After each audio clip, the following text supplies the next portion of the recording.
Oh man, what's up team? Oh man, look at me guys, I'm peeling, I'm burnt man, I'm just burnt. Yeah, man, look at me.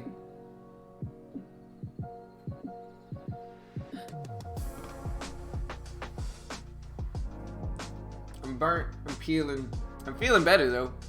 I'm gonna be dropping a video today, so y'all be on the lookout for that. What's up, Cloud, Clay, Joshua, Monta, Lucian, what's up, man? James, what's up, dude? Oh, man.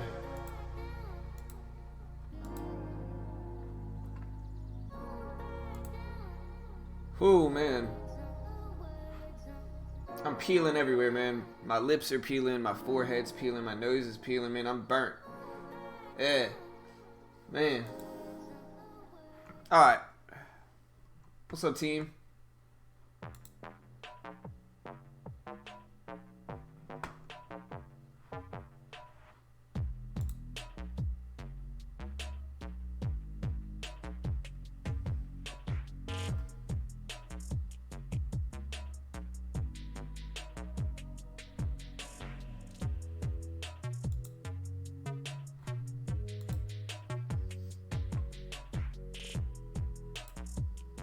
What's up, Leo, Joshua? What's up, man? All right.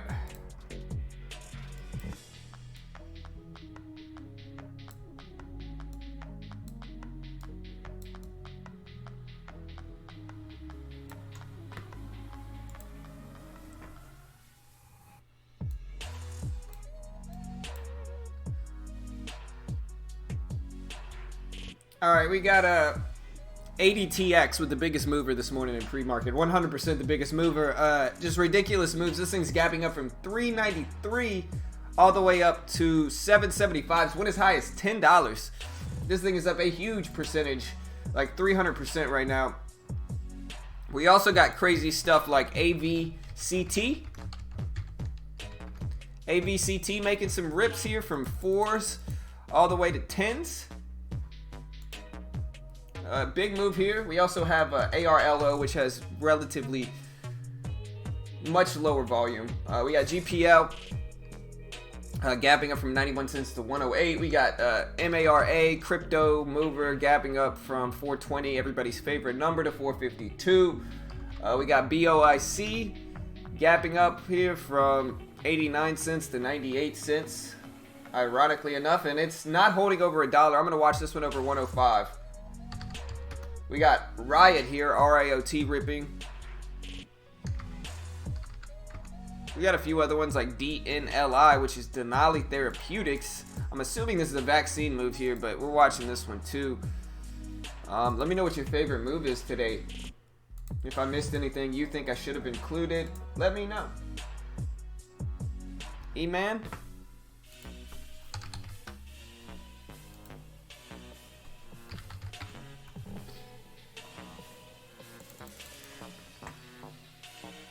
Yeah, EMAN looks good. What's the float? The float is, yeah, the float is 50 million, which is what I expected. It's just, it looks large, smaller range.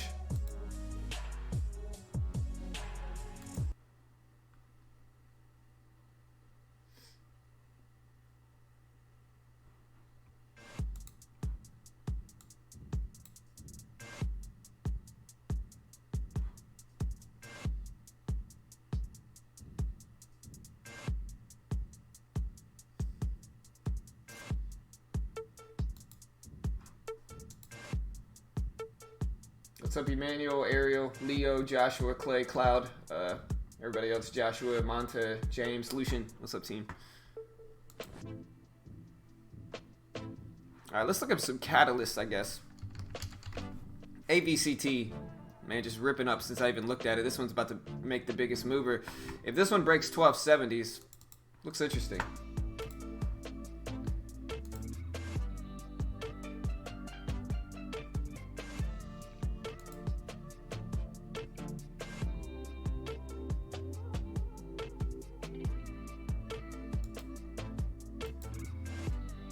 We got AVCT ripping up here. I mean, let's start looking up some catalysts for these moves. We got AVCT. This is American Virtual Cloud Technologies, and they are higher after the company ultimately announced that they were going to be buying Ribbon's Candy Communication business. So they're going to be acquiring a business here, Ribbons, R-I-B-B-O-N-S, or R-I-B-B-O-N, the Ribbon Candy business, or Ribbon's Candy business. So they're going to be, it's an acquisition for American Virtual Cloud Tech, and they're gapping up noticeably higher after this. They agreed to the acquisition late yesterday, and shares are up drastically because of it. So an acquisition for AVCT, didn't say much about terms here. We got ADTX here, ripping up, gapping up here. This one's gapping up from 390s to 740s. This is Addix Therapeutics, and they appointed Jeff Ramson, which is a Wall Street veteran, as the founder of the PCG Advisory, as a senior advisor for the company for Addix Therapeutics, which is ADTX.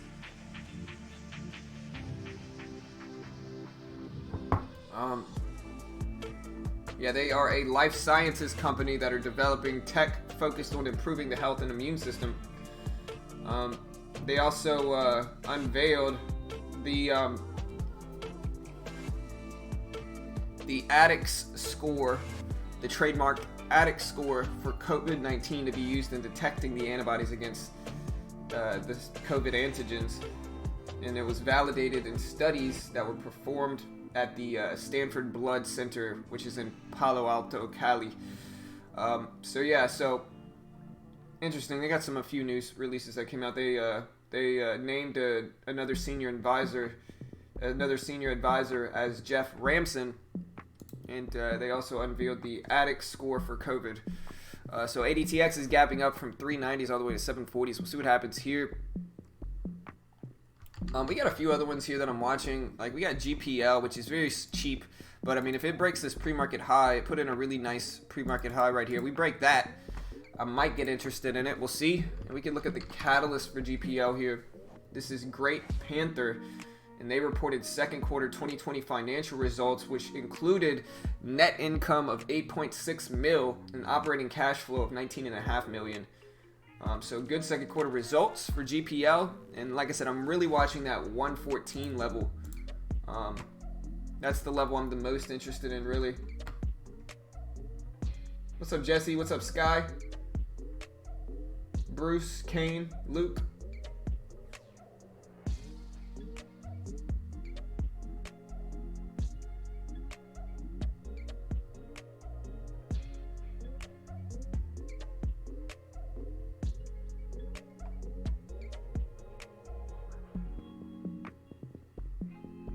Yeah, I mean, I did mine like 2 weeks ago, Luke. I don't know, you're gonna have to ask them, brother. Really, this is the first payout I've ever gotten. But you'd have to ask them, man. But I know that like they're gonna issue your payouts. I don't think there's a deadline. There might be. I mean, I don't know. Research it, but like they're just not gonna let you continue building equity, which is what I mean. I think that's probably to be expected if they can't accept U.S. clients anymore. What's up, James? What's up, dude? James, you and me aren't the cool kids in the Discord, man. We're just not up early enough, bro. Like I said, I get up at 6:30, but I don't actually get to my computer until about 7 a.m. my time, right? Which is 8 a.m. market time. So I'm slacking. Bitcoin, guys. Bitcoin is actually popping off here. I'm watching Bitcoin right now. Look at Bitcoin move. It just spiked up to 11,800. So Bitcoin did just spike, and we can look at like Bitcoin related stocks like MARA, and again, we get a noticeable spike in MARA. Look at when this Bitcoin spike happened, and then look at when the volume came in for MARA right there. So Bitcoin spiking, and we're getting a noticeable spike in crypto-related stocks like MARA. I'm guessing Riot is doing the same thing, and yeah, Riot is doing the same thing. Look at the volume come in. Bitcoin's popping off. Here's Bitcoin futures. If you want to see it on Thinkorswim, you type in /BTC, and you can see Bitcoin is pushing it up to 11,000, or it's getting closer to 12K for Bitcoin. What's up, Nancy? What's up, Jay? Bruce, Kane, Luke, Ralph. Yes, sir.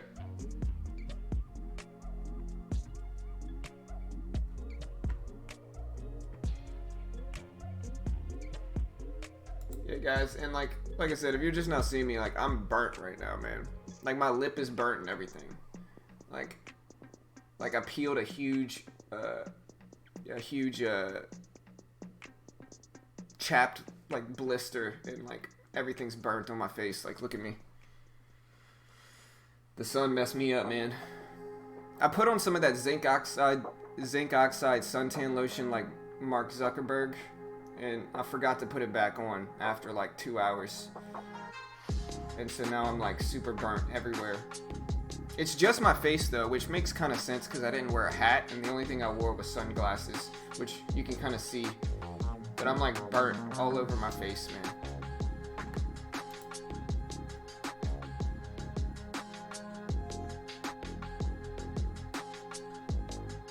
If you trade pre-market, it is.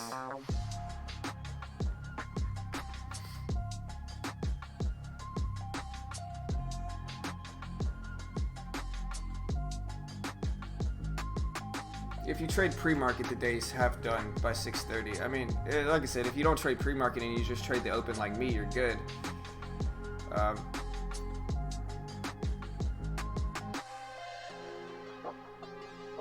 Yeah, I've been putting aloe on it, but it sucks, man. I'm like all beat up. And I'm starting to think more and more that what I actually got was sun sickness, which is like plausible. Like that makes kind of sense. The biggest movers today, guys, is like AVCT.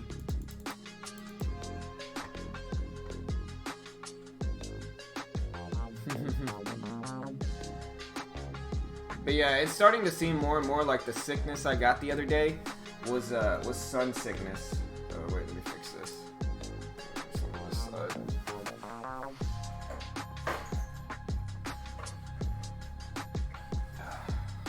But yeah, it's starting to feel more and more like the sickness I got was sun sickness. You know.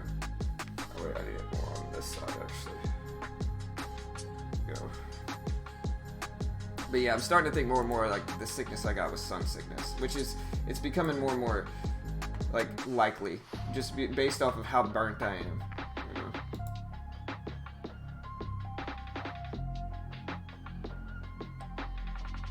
You know? Yeah. But yeah, ABCT ripping up here. We also got a few other ones like we could check out. Like we could look at Riot blockchain pushing up with crypto. We got like BIOC. We got like GPL here. Let me know if you have anything specific you want me to take a look at. We got ADTX. And also, guys, if you have any specific scanners you want me to go over, let me know. Like, I can put some new scans up. So, like, if you have any specific scans you want me to look at, let me know. Yeah, I'm feeling a little bit better, but, like, not great or anything.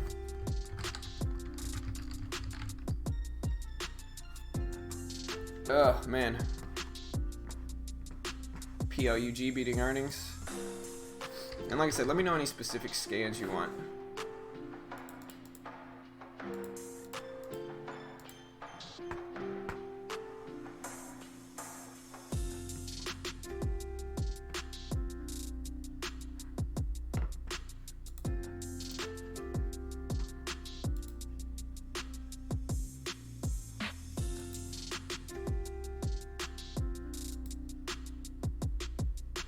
Yeah, man, you're getting a lot of crazy moves right now. Plug is ripping up though. Plug is up nice. It doesn't have a huge range. I'm curious about what the float is for Plug.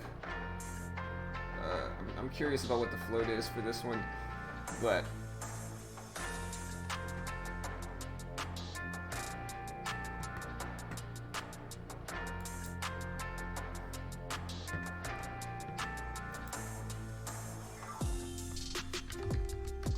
and like I'm watching Mary here. I'm gonna keep watching it. Here's Bitcoin.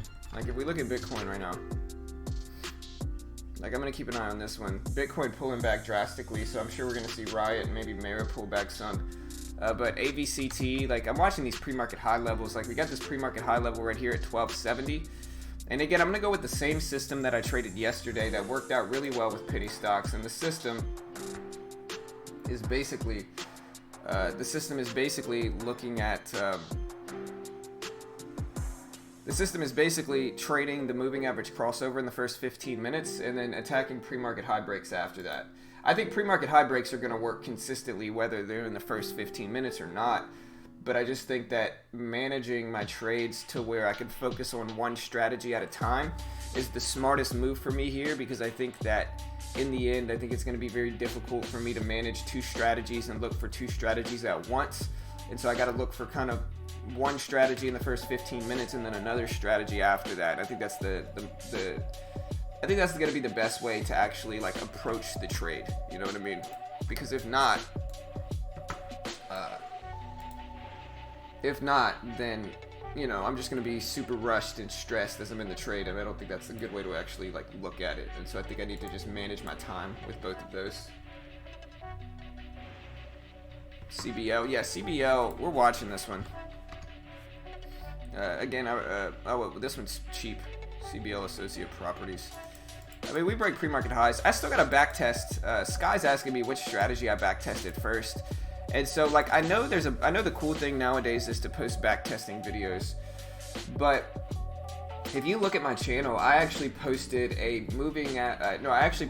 opening range breakout back testing video back in like 2018 and 2019. So like before it was cool, I was running the numbers on these strategies, trying to look at how viable they actually were, and yeah, that's when I actually started running the numbers on these strategies. Was just looking, you know, at the opening range breakout back in 2018, 2019. Since then, a lot of other people have started to do it too, but I've been focusing recently, like this year, on the moving average crossover and pre-market high breaks. I think those are the two most interesting ones for me. It's funny, it's like I got a bunch of people, it's like I posted that video about pre-market high breaks, right? And like everybody told me to go look at other people's content. They were like, oh, well, such and such person talked about this strategy, you know, in his videos. And it's like, what you got to understand is that the pre-market high break is a super popular strategy because it works well, right? But like, is just like them, I've been making videos about it for years.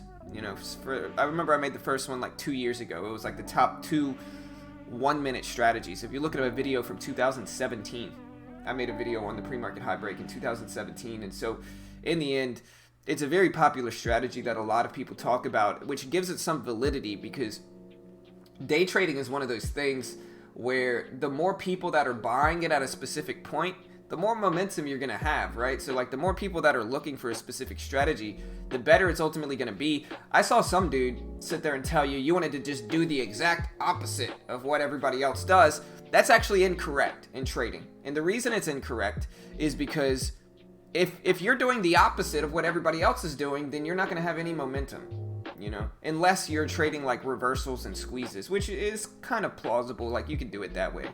But if you're going the same direction, if you're basically trying to guess the direction that everybody else is going, right? Like that's what trading is all about. Man, I'm sunburned. That's what trading is all about, is guessing the direction that everybody else is going, right? And so if you do the exact opposite, you're not going to have any momentum, you know? And so trading is one of those few things where you kind of want to go with the pack in a lot of ways, because the pack's going to give it momentum, and that's what you ultimately look for, you know, especially with like low float stocks, you know.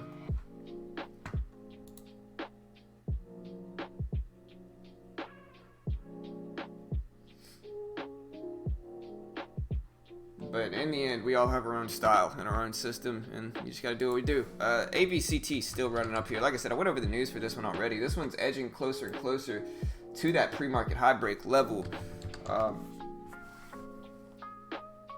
And again, this one is an acquisition of Ribbons Candy Communication.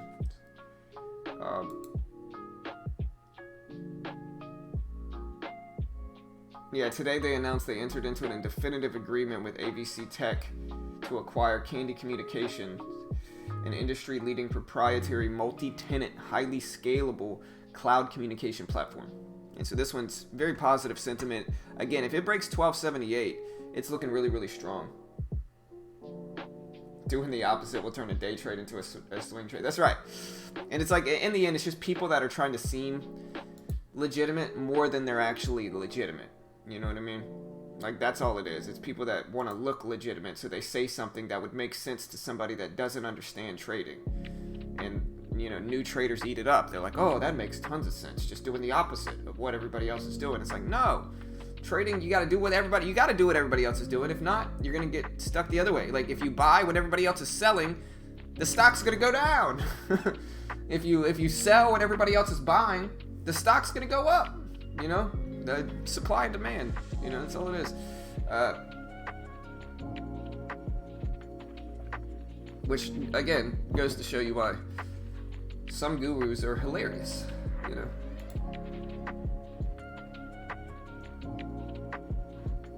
NAK, what is that, Nokia? What's Nokia doing, man?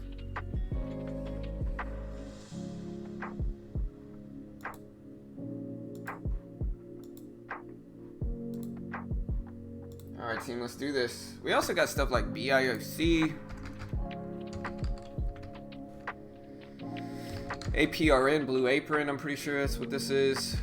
We got some other like bigger stocks that are gapping up. We got like APPS. I don't know if you would consider this, what you would consider this, but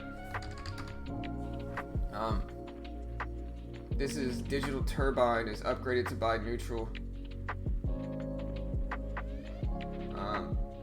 Yeah, so this is Digital Turbine, and they are higher after they reported better than expected first quarter EPS and sales results yesterday. So good first quarter results for APPS. Alright, we got OTRK gapping up, TVTY, LQDT, ARLO. I don't know if I looked up ARLO, but we can look at the catalyst. Then let's look at the overall market in a second. So this is Arlo Technologies, and they posted second quarter results that were better than expected for ARLO. So we'll see what happens there. Like I said, I got a few other ones I'm specifically watching here. One of them is GPL. GPL, if this one holds over 1 right here and then rips up and breaks this pre-market high, I might go long. Kind of waiting to see. Yeah, no worries, Mike. Yeah, Mara ripping up, Riot ripping up. I'm guessing Bitcoin is moving back up, but look at Mara here, still pushing with Bitcoin rising. And so Mara's looking interesting here. I'm still watching BIOC. Riot, Mara both ripping up. Let's look at Bitcoin real quick. There's Bitcoin, and it is still rising. It's at the highs. The high of the last few days is 12K, and we're right around there. You know, the high of yesterday was 12K. So we break this high right here. And what I'm noticing is that Bitcoin is somewhat predictable. And the reason, this is the thing with Bitcoin, right? It's so expensive. But what I'm noticing about Bitcoin is that, like, when it starts to make an upward move, it fakes people out less, right? Like, it actually goes up, usually. Just because I think it's a newer security with that's harder to get in and out of. Like, less people are ultimately trading it as opposed to, like, stocks, right? But maybe I'm wrong, and that this is just speculating, really. But, like, that's something I'm noticing. I haven't really ever traded pure cryptos, But I'm watching Bitcoin to see if it breaks 12K. We might get some influence on like Mara, M-A-R-A, and RIOT, which are both blockchain related stocks. That seems like an okay, test there. We got AVCT, which again, I'm still watching this one, acquisition, and it breaks 1278. I'm interested here. We'll see though.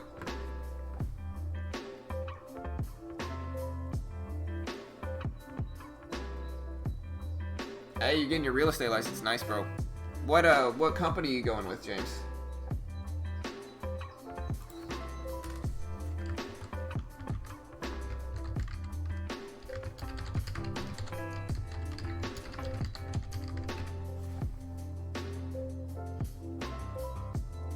Yeah, BIOC is okay. I mean, like I said, if it holds over 1, it looks interesting.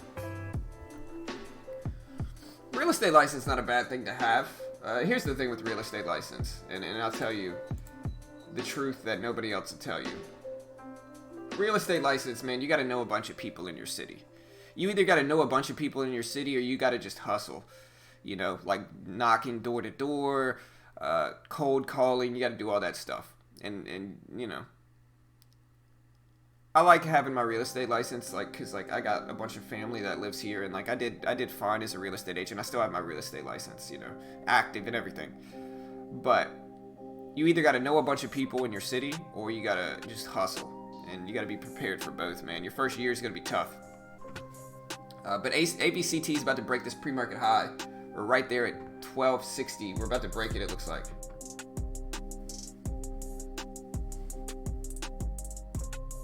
We're getting closer here. We're getting closer.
Yeah, for sure. And that's the big thing, right? It's hard if you're in a new city, man. It's super tough. And that's what, I got mine. I live in a suburb in North Houston. You know what I mean? And I got mine, and I don't know a ton of people here. This isn't my hometown. If I did it in Baton Rouge, I'd be doing deals all day. But I'm not in Baton Rouge, and I'm in a new city for the most part for me, right? And so I did some deals. I probably made, I don't know, I made some money doing it just because I have family out here. But it's you got to know people, you know what I mean? And it's tough, man. People, it's a good thing to have though. Right, if you can get one, learn the deal, and then just keep it. Find a cheap brokerage that doesn't cost that much, and just keep your license. It could be profitable.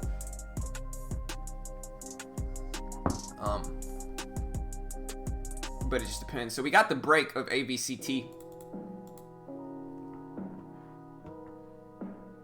Yeah, I was at Keller Williams when I first got started. They're legit, man. They're a little bit more expensive, honestly, but they had some good resources for sure.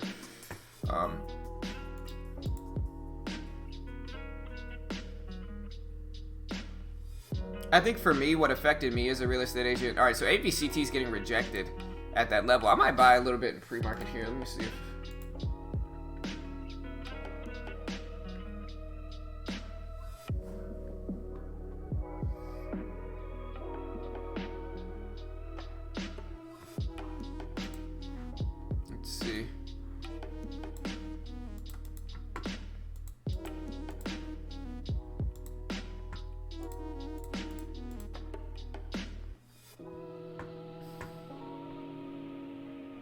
I'm looking at maybe buying 15 shares of this for AVCT, a little baby shares.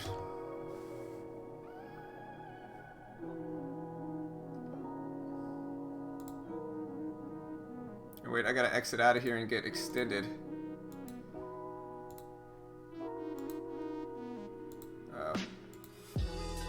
Alright, I got a little baby 15 shares of this, and I'm just gonna try to hold this to see if this is going to just kind of move up some today. You know? Like, see if this one's gonna break the pre-market high. I don't mind getting on the little pullback after the pre-market high break, see if it holds at 12. And it's just 15 shares here. And so we're just gonna see if this thing can work for us here early in pre-market right now. See if we can break this pre-market high up here at 13 basically. Let's see if this thing can move. Just a very small position, but you know, huge range on this thing.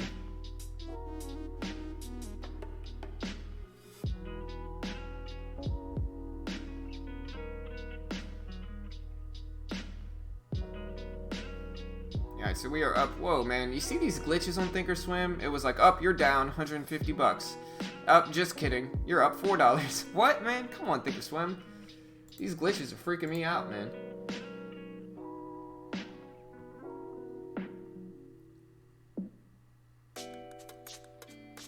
Dude, look, down $110. What?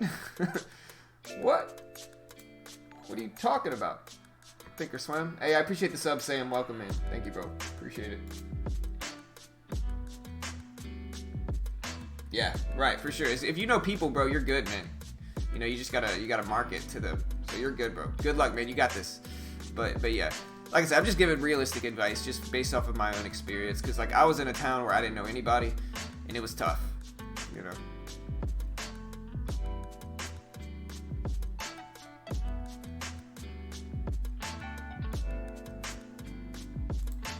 AVCT, yeah, for sure. I'm in AVCT. 15 baby shares, but you know, we're trying.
Alright, so we're going to see what happens here with AVCT. I'm holding 15 shares. I don't mind adding a little bit to it if we need to, but like I've said before, ideally here,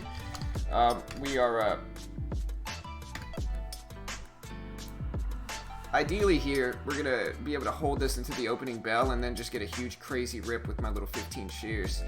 Like I said, that's the ideal scenario. Who knows if this is actually going to happen, but like, ideally, we'd like to see a rip, and you know, if we break pre-market high, we can hold this one into the opening bell. I mean, that's what we really, you know, want to see here.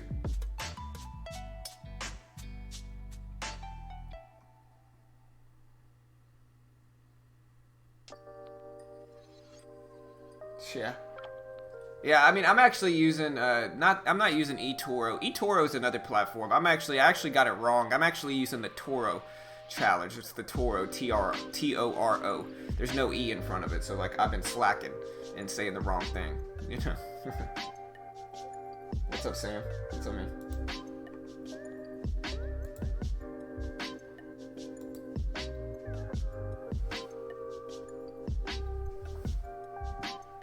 What's up, Diego? What's up, man?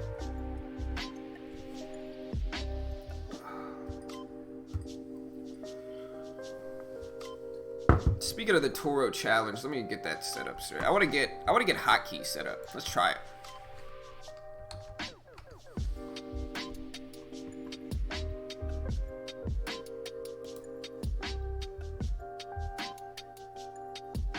Like, I want to get hotkeys set up here.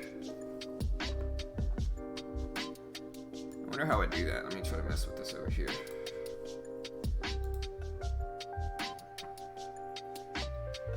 Keyboard trading.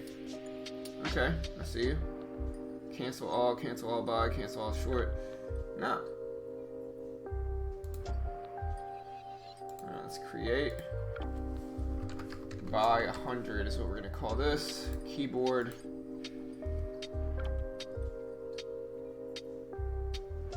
We're gonna use space. Oh no, that's not gonna work. We're gonna use B. Right now, how do you do this?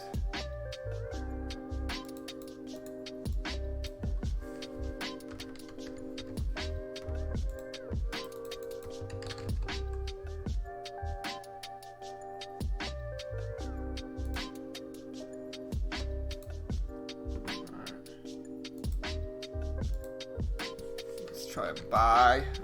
Sorry guys, I'm trying to set up hotkeys. Let's look at the market news too here. I have no idea how to do this, man.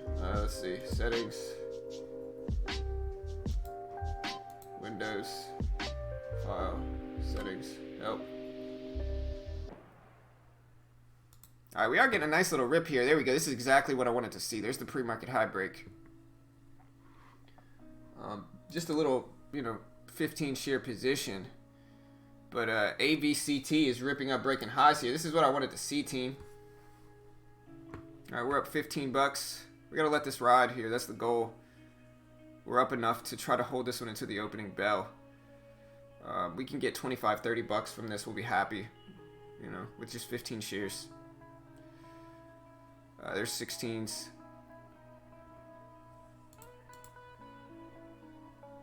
All right, looking solid here.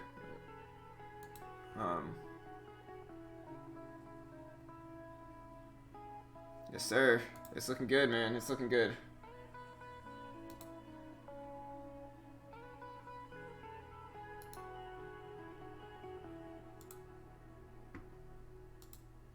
All right, we're looking good. We're up to 16s.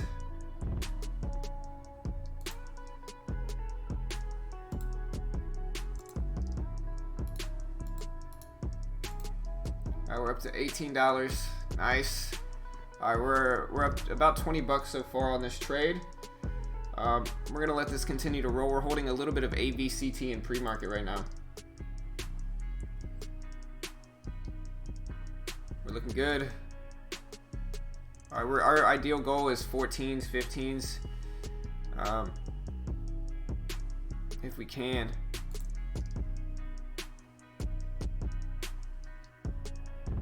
See if it holds over 1350s.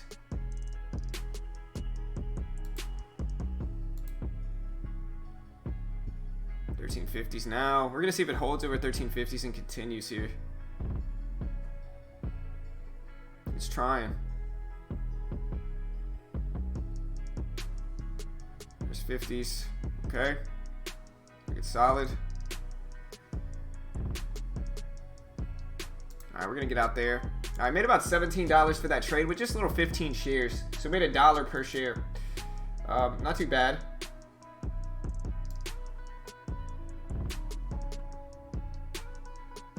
Yes, sir.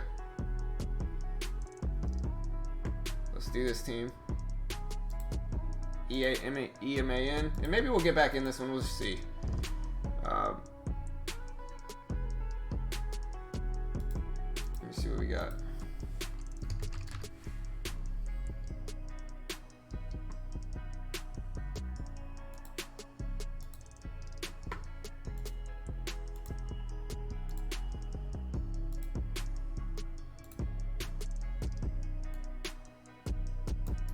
Maybe I should have held a little bit, but that's okay. We made a solid amount of money with just on a per share basis. We made plenty. What else we got, guys? We're making some moves here.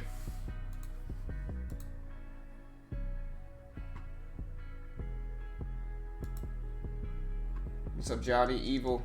EMAN. Yeah, we're watching. We just made a little bit on EVCT. We can look at EMAN here. It's tanking down. I mean, for this one, like I said, we got to hold over like 130 right here. Like this one has a lot of support over 130. You got the previous closing price at 126. That's like an interesting level. But like we just got to hold there. And we'll see what happens, but, you know, it's tough. Alright, so we are at shortcut combinations. Okay, we got it. We figured it out. Okay, we want to buy.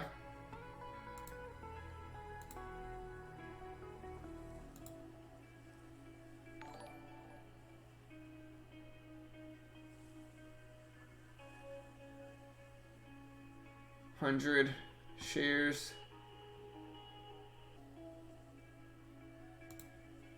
Buy. Hey, I appreciate the sort. ABCD 122. Thank you, bro. Appreciate that. Thank you, man. How do I change it to get like a?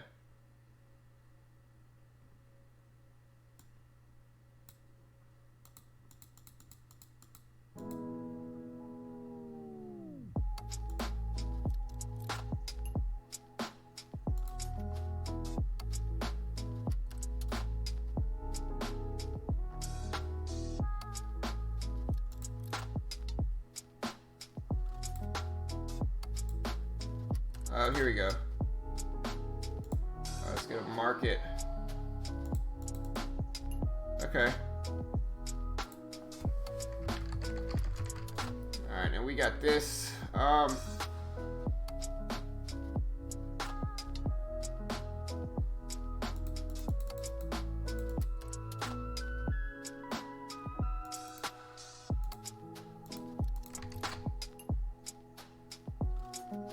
do I do this? Order type day, 100, shortcut. Oh, okay. We're gonna make this space bar. No, we're gonna make this if we press 1. No. We're gonna click B. Okay. We're good. Alright, so we just set up our first hotkey. It's a market buy is B. And then a sell is S. Let's try to create that now. So we're gonna make a sell order. Sorry, I'm creating hotkeys for my Toro platform.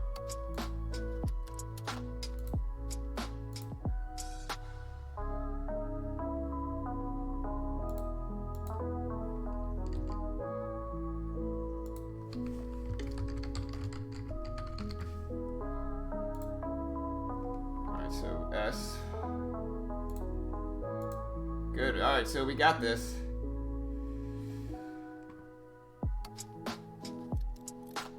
Let's see if I can edit it to put in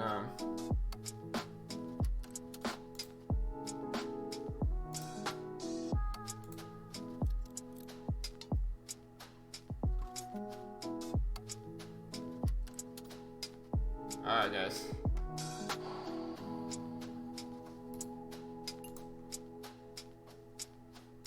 Well, no, I don't want that. I want typed 100.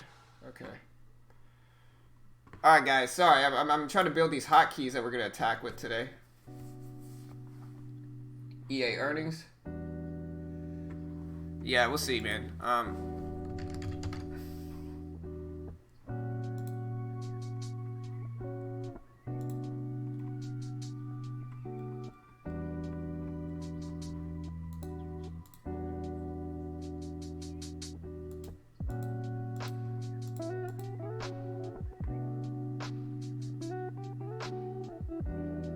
Yeah, well, this is just on the Toro challenge, so it's a little bit different. I don't mind using market orders there. I tried them yesterday. They're not too bad. I guess I could try. We also have DNLI. Let's look at the overall market news today, guys.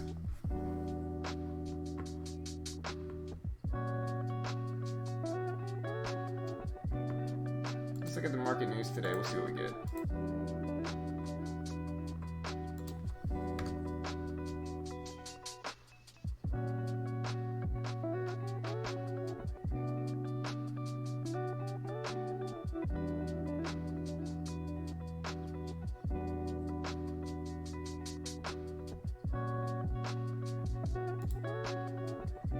I guess I can change it. Let's see. We got the SPY, the SPY has been down most of the day.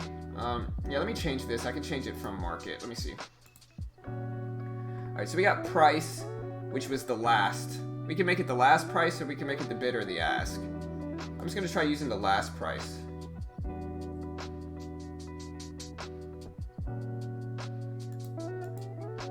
Last price. Okay, we're gonna make it the last price minus 1 cent. Or plus 1 cent, that is. All right.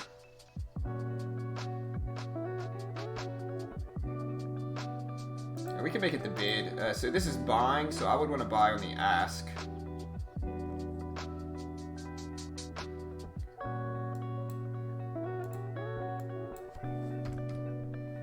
I'll name this one ask buy.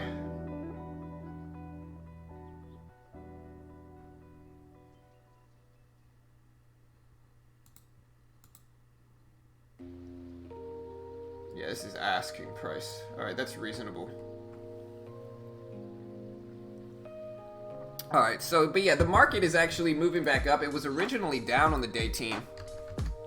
And I'm going to go ahead and review some numbers that just recently came out. And this is all quoting from the MT Newswires. It says, quote, stock futures were also logging mild losses following the report that the weekless jobless claims numbers fell by 249,000 to 1.2 million.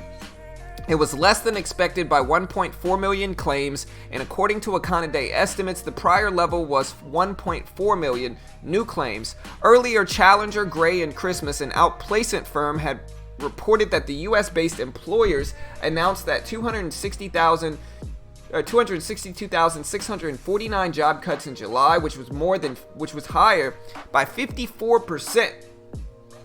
Than the 170K roughly that was reported in June. And this was also the third largest monthly job cut ever. And this is all quoting from MT Newswires. The so-called Challenger report showed that job cuts for the last year so far have totaled 1.85 million. And so earnings reports are going to pour in today, and they'll continue to focus on Wall Street. We have NICE, Yeti, Amdocs, which is DOX, along with a few other gains with Fastly, FSLY, Western Digital, WDC, Wix, which is WIX, were losses. And looking at the commodities, we have crude is down 0.8%, the U.S. oil fund is down 0.3%, natural gas is up 1%, the U.S. natural gas fund is up over 1%, gold's up 1%, the Spider Gold Trust is up 0.9%, silver's up roughly 5%, so a big move in silver, and the iShares Silver Trust is up roughly 5% as well. So yeah, so continuing claims for July came in at 16 million, roughly 1,007 versus the 16.72 million expected. So it was actually better than expected continuing claims. And it's lower than last time with the prior of 17, which is probably why we have this move right here, this recent move right here. So, you know, these are the numbers. The initial jobless claims for July 31st were at 1.186 million versus the 1.41 million. So that was more than expected with the prior of 1.43 million. So it was bigger than last time for initial jobless claims. Futures and everything's roughly break even today. Like the market's slightly down. It was down a lot more in the last 20 minutes, but we have since rebounded recently. In other news, we have like Bitcoin that's popping up here. We got BTC making some moves. We're going to try to break 12K today. We'll see what happens, but we're going to try to break 12K. And we'll ultimately see. You know what I mean? We'll see.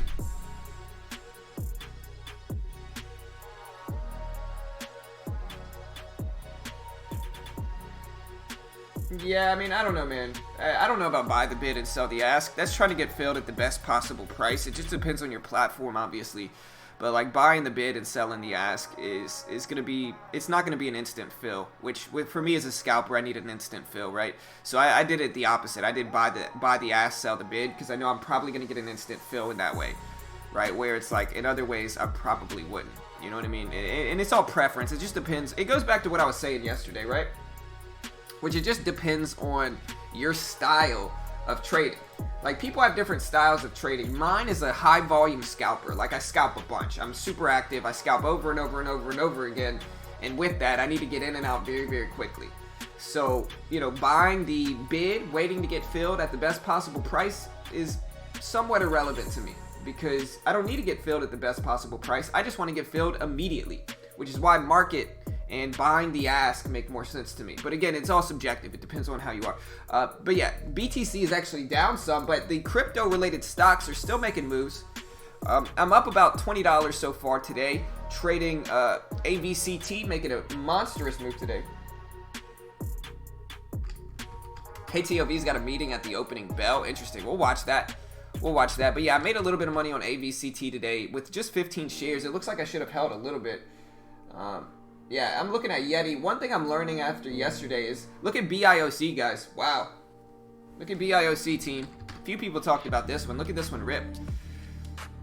Look at BIOC rip. And it's running right into that 114 level I talked about. We'll see if that holds. But look at BIOC, guys. Making a big move here. And so for like the moving average crossover, really, I'm looking at like 80TX. 80TX, big range, below the VWAP. We might get the crossover play here. And this is what I'm looking at. I got a question, guys. Do you have any specific scanners you want to see? Like, am I missing any scanners you would prefer to see here? Or do you just like the ones I have up?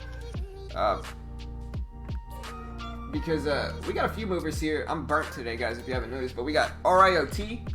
We got MARA. We've got a few ones that look good. ADTX. AVCT. Looking solid. And so we got some interesting moves, but like I said, for the moving average crossover, I basically have to find stocks that are below the VWAP, that are kind of opening up below the VWAP if I'm going to attack them. And for right now, ADTX looks like a good, example of that if we can get the crossover. Sometimes it just doesn't happen, but like that's what I'm ultimately looking for here, is the crossover play there. You know what I'm thinking though, guys? You know what I'm thinking here? Is that it might not be the best thing to make the button I use to buy stocks a letter. Because if I'm trying to type in a symbol that has the letter B in it, it's going to just randomly buy 100 shares, which I don't want it to do. So I'm actually going to go back and change that. I'm glad I caught that. That would have been a dumb mistake by me. And this is just coming from somebody that hasn't used hotkeys very much. I'm going to instead make it 1. I'm going to make it 1, and then I'm going to make sell 2. I'm going to make sell 0. I think that's better.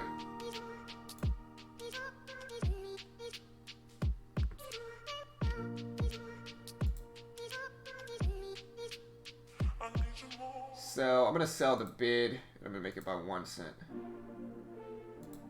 Am I not allowed to make it that way?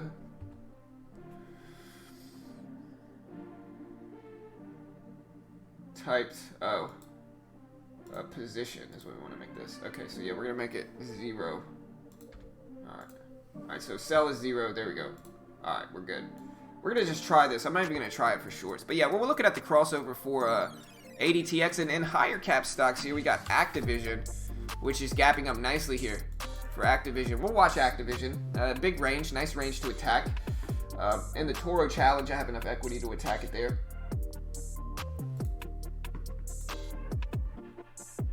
SPY is down. Yeah, SPY is down slightly today. I mean, it's not down huge.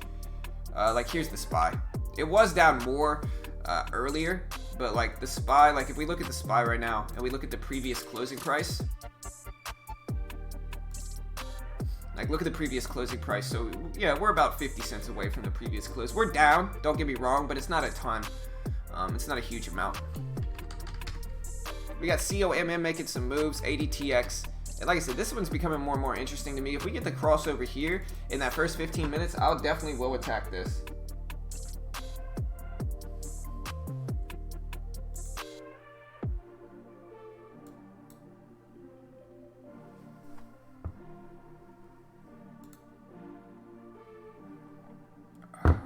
And yeah, I'm going to be dropping a new video today, so it should be fun. It's going to be a strategy video. It's mostly going to be talking about the strategies that I'm using and looking at a few new ones too. So it should be an interesting kind of thing. It's going to be going over basically how I scalp stocks and like how you can become effective at scalping stocks. ABCT pulling back here. And sure, yeah, we should have some fun today.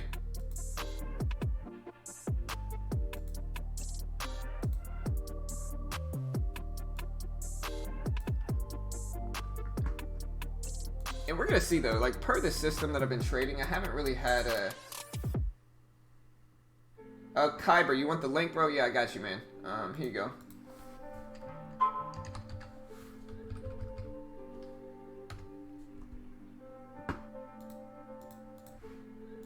If you use my link, I appreciate it. Like I said, I'm still new to it. Like, I don't...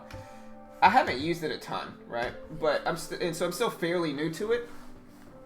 But yeah, if you use my link, I appreciate it because it's just a good way to help support us. But like I said, full transparency, I'm still very new to it. But it doesn't seem like a bad deal to me. But obviously, I'm gonna be biased too, right? Like I just try to be honest with people, and so obviously I'm gonna be biased, and I'm still fairly new to it. But it doesn't seem bad to me so far, and I appreciate it if you do use my link. You know what I mean? All right, but. Like I said, guys, we got BIOC, which is making some moves. I'm starting to like these cheaper stocks more and more. I haven't had a losing trade in the last 3 trades in penny stocks, right? In the last 3 trades in penny stock land, I haven't lost. And I think my system is starting to get refined more and more with penny stocks. Like, it's starting to work really, really well. Yeah, I think y'all are probably right. I'm going to make it Control B to buy and then Control S to sell. I think that makes a lot more sense. So hold on, guys. Let me get this.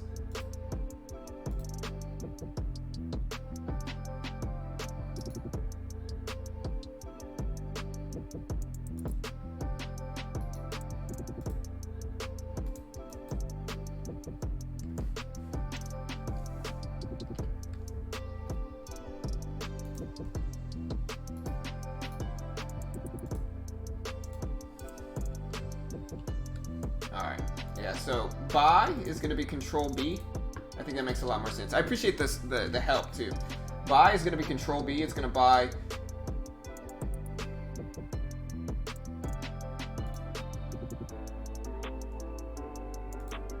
It's going to be buying 100 shares.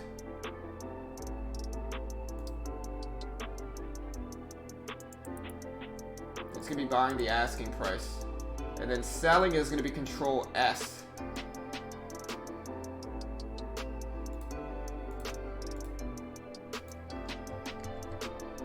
That's going to be selling whatever position I am in.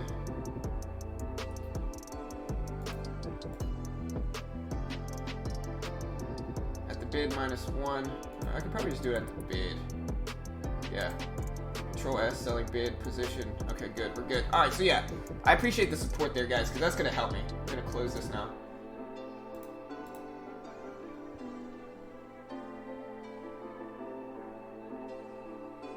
Alright, well, let's ask everybody. Would you guys prefer me just to get rid of the scanners? And like, I can basically call them out myself and then have no delay on the stream? Like, would you guys like that more? Because, like, I could try that out if you guys would like me to. I would just put the scanners on another stream, on another screen, and then I would just kind of call them out instead. And that way, it would be completely real time. There wouldn't be any delay. I have it, A-Cash. Hey, man, I appreciate that, Kyber. Thank you, brother. For the crossover play, what if the lines are running even, then it goes over? Does that affect it? I'm not sure, to be honest. I haven't really looked at that aspect of it. What I know is that, like, I'm waiting for an actual clear crossover, and then I'm trying to take 10 or 15 cents, and that usually turns out really, really well. Right, but if I am impatient and I wait too long and it just doesn't work out well, usually. What's up, Dan? What's up, bro? Yeah, guys, I'm burnt everywhere. Like, my lips are burnt, my eyebrows are burnt. I don't know if you can see it, but like my actual eyebrows are burnt. My nose is burnt. Like, look at my lips, man. Ugh, like they're super burnt. Like I'm starting to think I had sun poisoning. Because, like, I didn't wear a hat. All I wore was sunglasses. And if I take off my glasses, you can kind of see.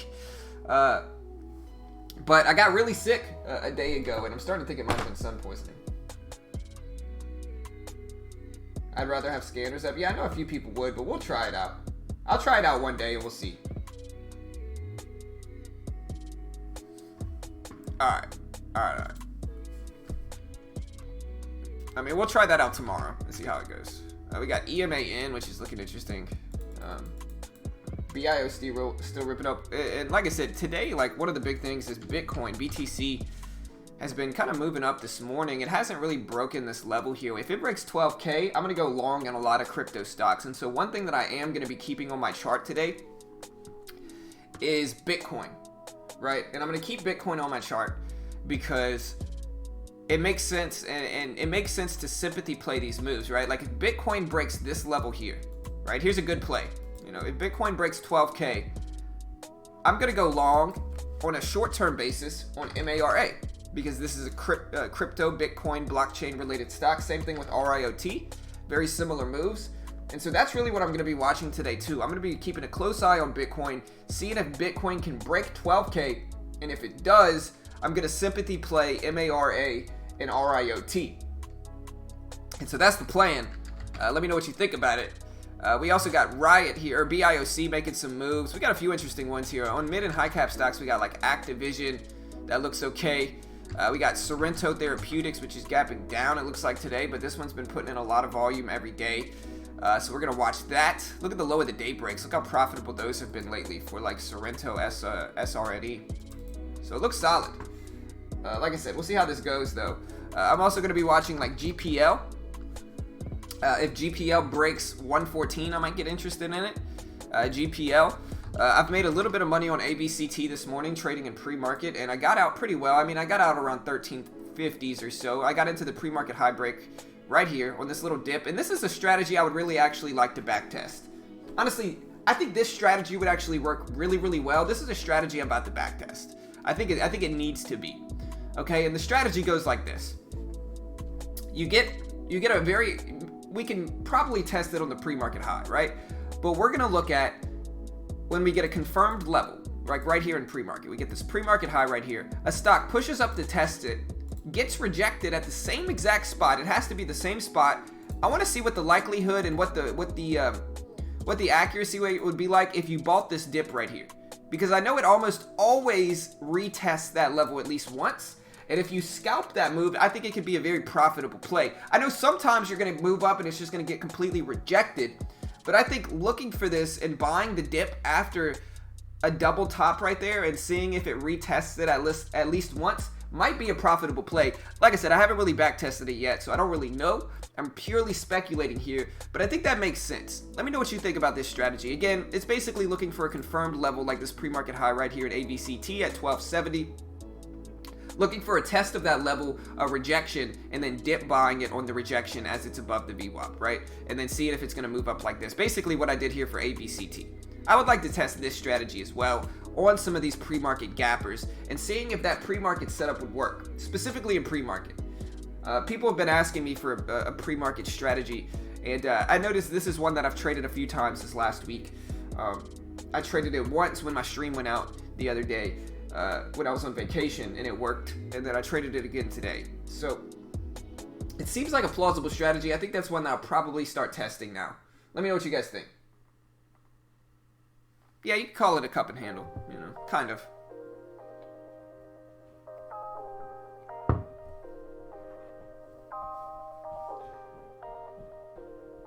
I am in Mara and consider Riot my enemy. Why? I mean, they do the same thing.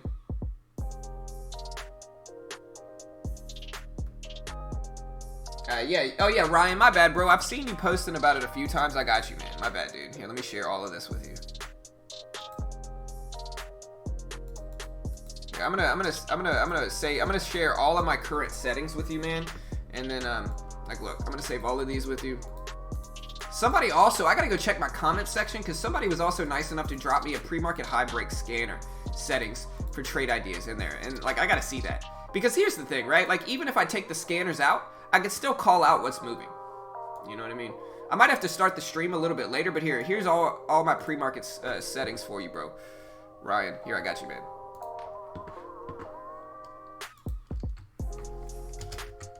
My bad, bro. I saw you post a comment about it. It's been kind of crazy. It's been kind of crazy lately, man. So it's like it's been hard to get anything done, really.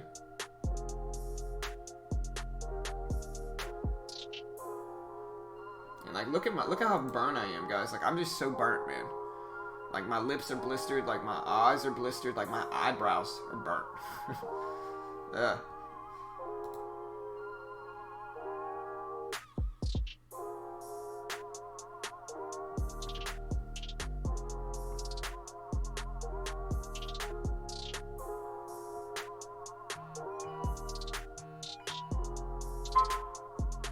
Yeah, I mean, I'm not investing, though. You know what I mean? Like, I'm just day trading these things, man. That's it.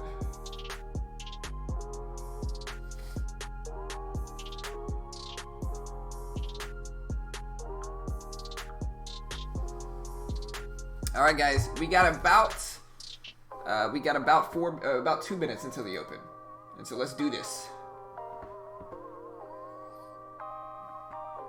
You want to see that back tested? Okay, I'm gonna be dropping a video today on that, guys. So just be on the lookout. Oh man, I'm gonna be dropping a video today on that.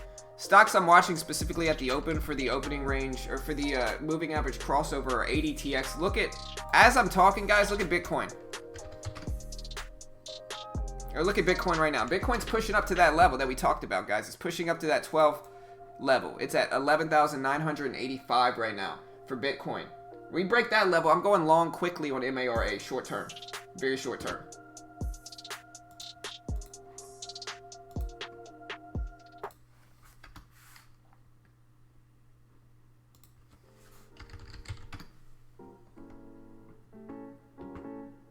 Let me get you stock trade ready out. I might be trading that one too, but yeah, we're gonna try. Go away, laser toast.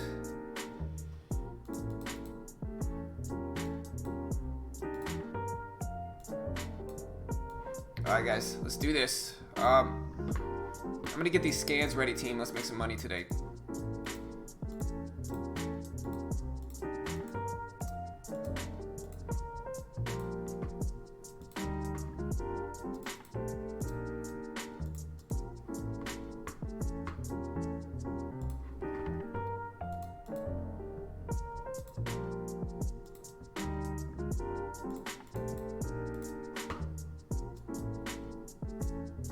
Try to squeeze this in here too.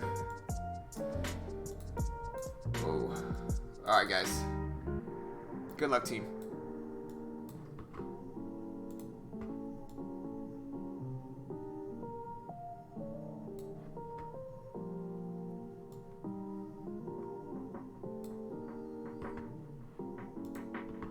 Alright, guys. Let's make some money today, team. Let's do this. Good luck.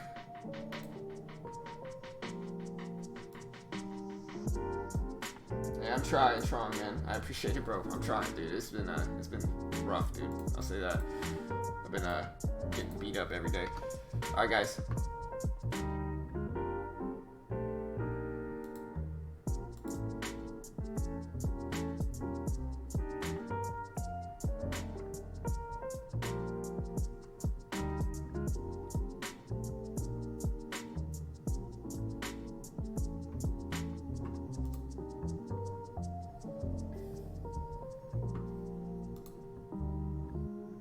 So there's the bell. AVCT's pushing up a little bit. We're gonna watch that one. I'm still watching BIOS. We got ARLO. We got MARA. Testing. Like I said, I'm still watching these very close to see what we're gonna do here for like Bitcoin specifically. And like I'm gonna watch like MARA at the opening bell to see if we get a move here.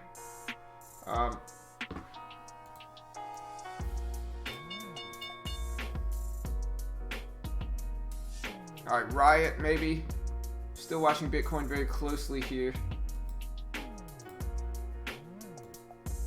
Riot dropping. GPL dropping. AVCT. I'm looking at a ADTX for the crossover play too. ADTX. Let's see if we get it right now. So we could get the crossover for ADTX here.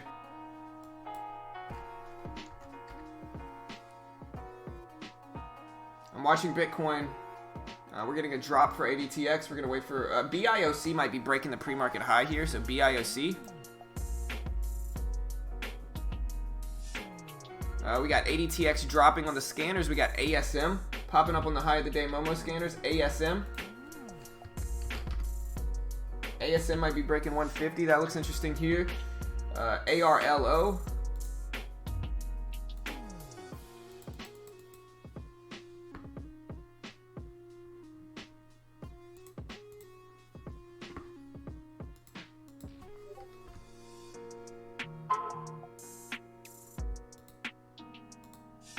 We got ARLO.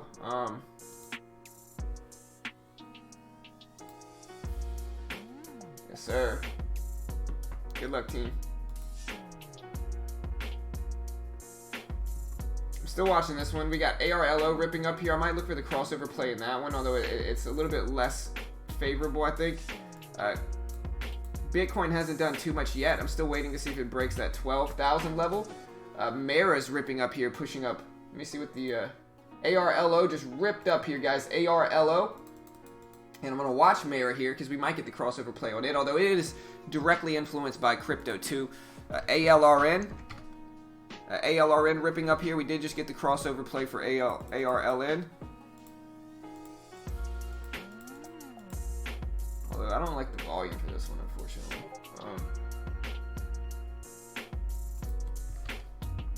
I'm still watching ADTX here to see if we get the crossover play on this one specifically.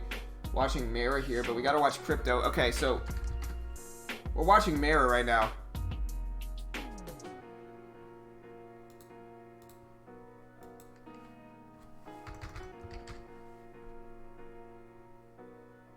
All right, we might get the crossover play here because crypto. All right, I'm in. All right, the reason I'm in right here is because Bitcoin just broke 12K.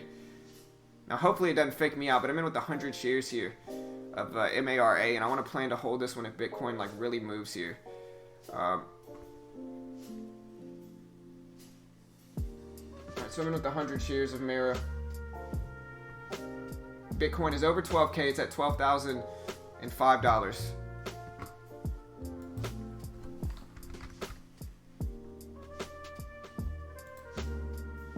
Boom, so sold half there, holding another 15 shares here. Or holding another 50 shares.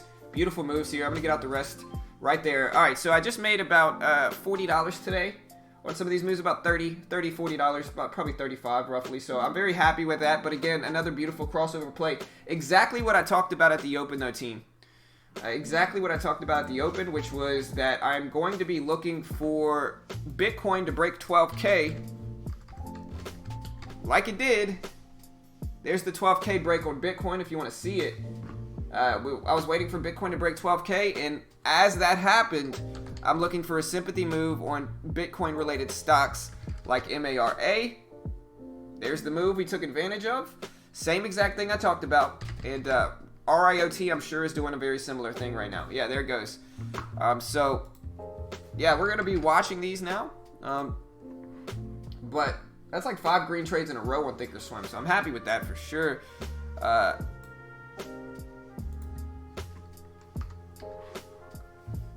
I'm looking for the crossover maybe on Riot. Hey, what's up? What's up, Kirk? What's up, bro?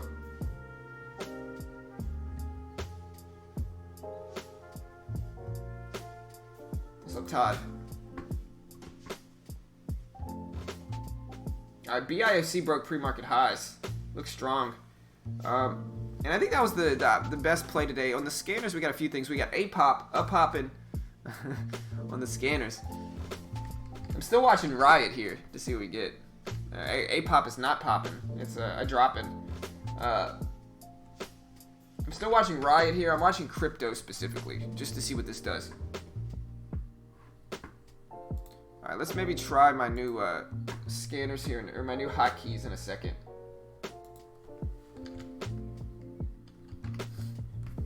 And so guys, like I said, man, I'm finding a lot of success with the system that I've built. It's starting to click. It's starting to work. I'm starting to see what actually works with these penny stocks. And I'm super, it's exciting. All right, Bitcoin is still pushing up here. Crypto is up. Bitcoin is up to $12,025. And so we are getting a little bit of a dip in crypto-related stocks. We'll see if we get a subsequent bounce here for some of these moves. But crypto is bouncing. Bitcoin is up to 12,045, about to hit 12,050. Just to show you Bitcoin right now, and Bitcoin-related stocks are pushing up with it. Here's Bitcoin. And this is what I talked about earlier, guys, is that one thing, like, I don't know about trading crypto specifically here. Like, I don't know about trading crypto. But one thing I do know about is that it seems to put in more sustained moves. So, like, whenever we get a breakout of a solid level on Bitcoin, it usually puts in more reliable breakouts, like a more sustained breakout over time, right? Where with stocks, it might go up and then fake you out, and go up and fake you out. With Bitcoin, it seems to be more sustaining, which gives you some opportunity with sympathy plays like MARA and RIOT. You know, same exact thing, right? ADTX halted. Ah, that was the one I wanted too, man. But it's okay. That was the one I wanted. But hey, we're still watching some of these. Bitcoin's moving up. We're at 12,045 for Bitcoin. I'm looking at Mara here, M-A-R-A. We're going to see what happens, but we're watching it.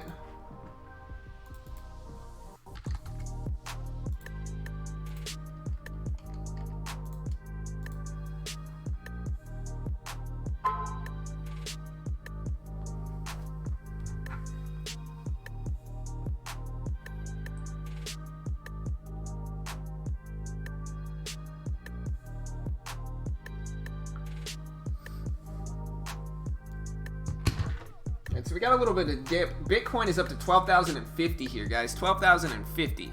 So we're still putting in some solid moves here. Bitcoin is starting to rise. Mara is starting to push back up again. Riot's starting to push back up again.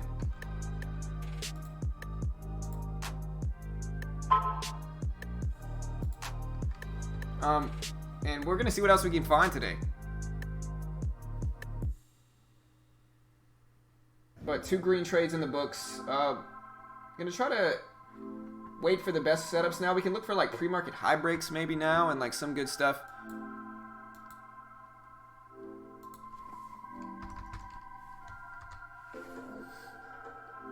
Alright, so I'm in MARA right now with 75 shares. 75 shares. Let me put the window up so you can see a very small position. I'm just trying to scalp a little bit off the top here. Alright, we're up about $13, $14. Boom. Okay, so caught that move on MARA. Did you guys see that? Let me make sure you guys... Yes, okay, you guys saw it. Alright, so yeah, I'm up like $13 there. So I'm up like 50 bucks on the day in my small accounts, right? So I'm about to pivot to my larger account here. But in my small account, no losses yet. And we're still building this system, guys, so just wish me luck. Like I said, all I can really do is continue to focus on what's working. And it seems to be working. And so just to give you a little rundown of everything that has worked... We got sympathy plays. We've got the moving average crossover, specifically in the first 15 minutes. And we have pre-market high breaks after that. Work really well.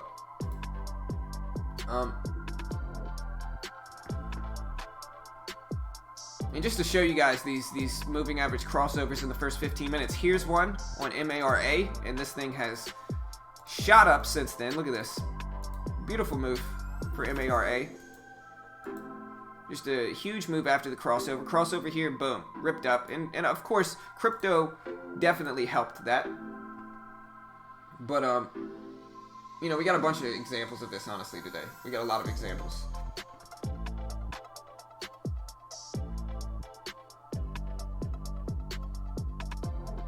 Alright, yeah, crypto moving up. Bitcoin, MARA, Riot. Look at Riot here, just recently broke pre-market highs.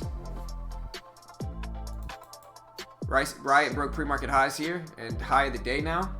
So we're moving up nicely for Riot too.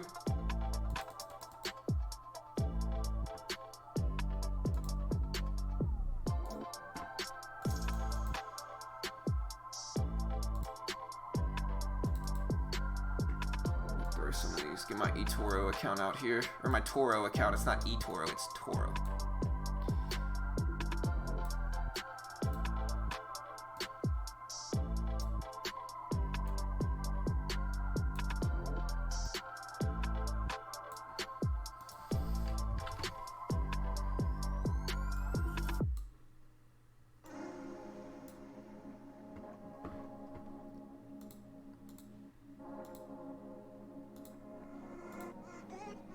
Try to put this up short into AMD real quick here.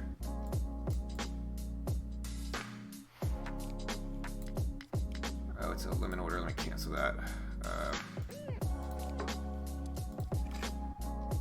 Short into AMD real quick here. There we go. That's filled.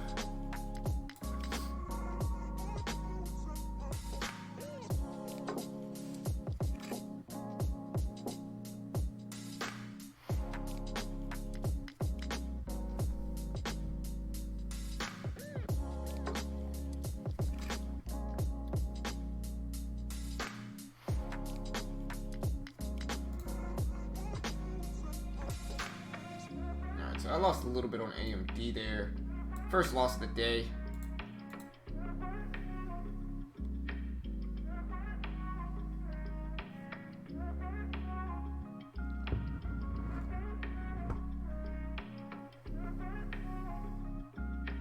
plug, B and GO. Yeah, plug is absolutely ripping here after that pre-market high break first thing this morning. NVAX, solid. ARLO.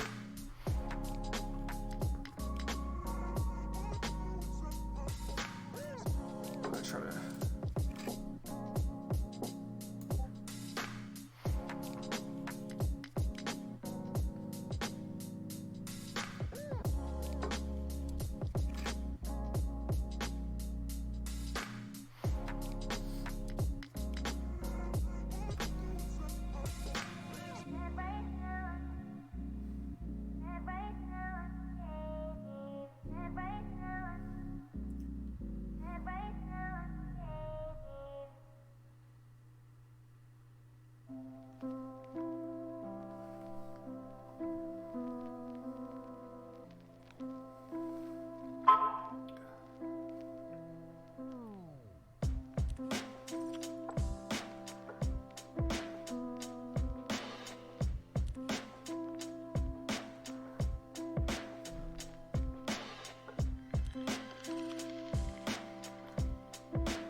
So I shorted a little bit of AMD there. I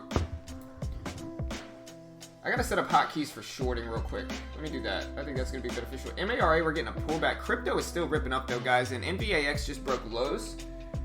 Let me get my hotkey set up for shorting because I think I'm gonna put Control D for down, and then Control. Let me see. I'm gonna do Control A.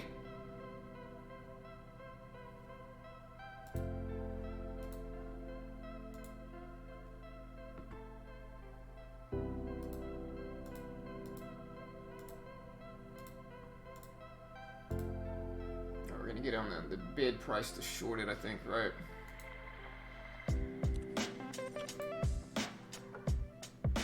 Typed. We're gonna do Control A.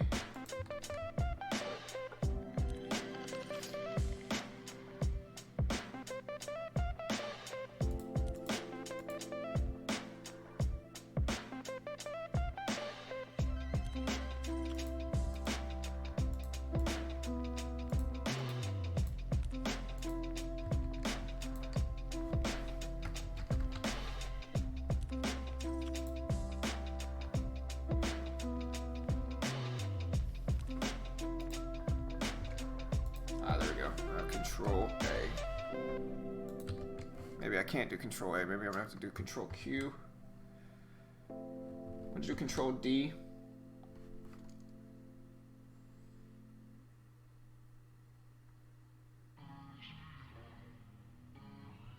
Okay.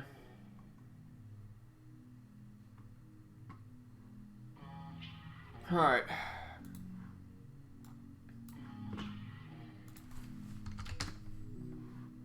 Show you guys what I'm doing here.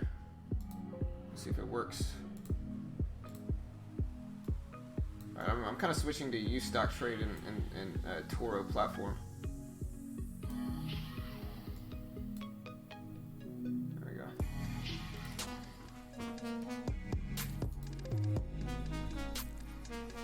What did I make? What did I make the hotkeys? Man, I gotta remember this. Control D. Work? No. Control D. Well, didn't work. Alright, well. I'm gonna have to come back to that and just trade it normally. I'm gonna short into this, moving up to the whole dollar. A little bit late. 100 shares short on AMD. Whole dollar risk of 85. So we can break these lows.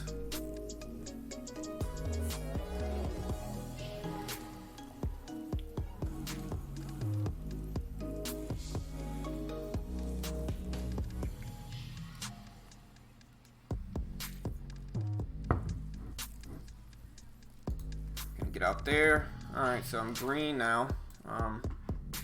Caught the move.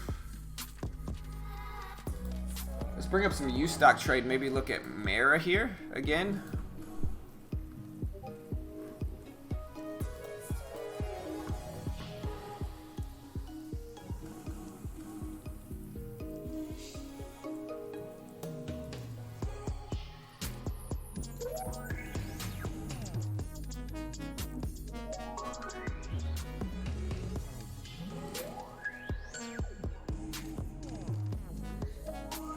We're looking at Riot. Yeah, MARA was a VWAP bounce.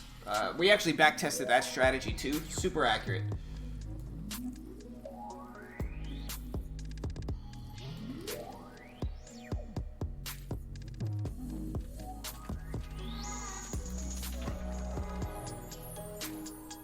Looking at a few of these other ones, the only long setups I'm seeing right now in penny stock land are, let me get rid of these moving averages.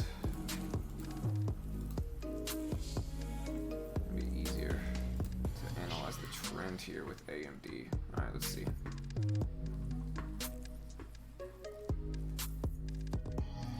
Watch over $5 for a quick rip up here in MARA. If it breaks 5, that is. And like I said, I'm curious to see what the little dip buying setup would be after the open too. I talked about that strategy for here for MARA, like if it tests the level, gets rejected, and then we get the dip buy.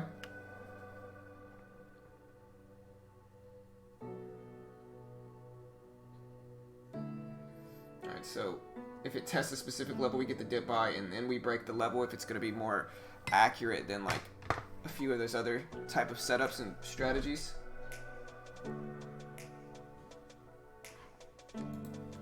For MARA, I think there's 5.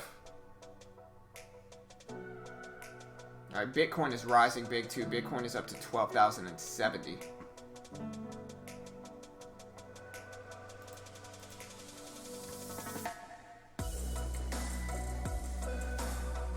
This is, I'm listening to him. Yeah, see, there's the rip over 5 for, Mara. I'm listening to Dylan Sitz, Dylan, S-I-T-T-S. He's got some dope songs.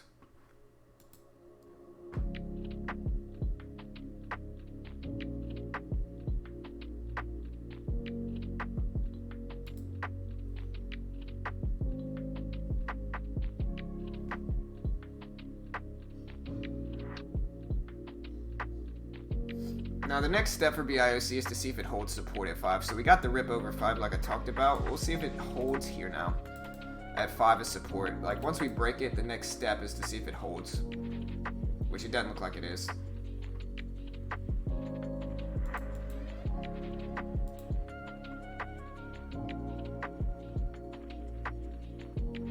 Yeah, I'm watching BIOC over 122s. BIOC has that high at 122. We're gonna see if we can break that level specifically here. I'm also still watching MARA or AMD on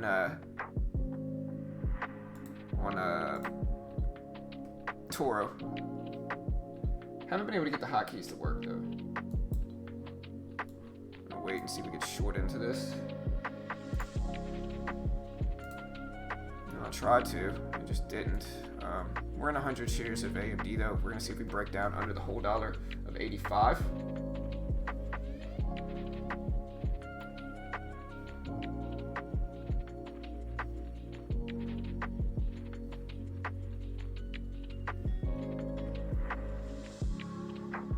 There's 6s.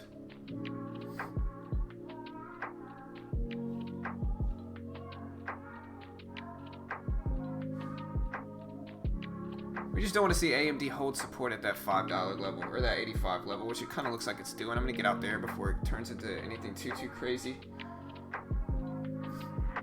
But yeah, go check out VWAP bounces. VWAP bounces are super profitable, and they're moves above the VWAP. Like usually what you look for is a cross over the VWAP like this.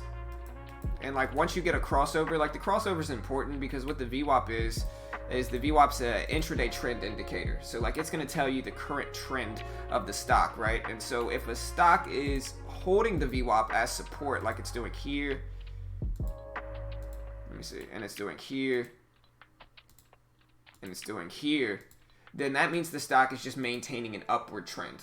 You know, so like whenever you get pullbacks to the VWAP, you're basically betting that the stock is just going to maintain an upward trend, right?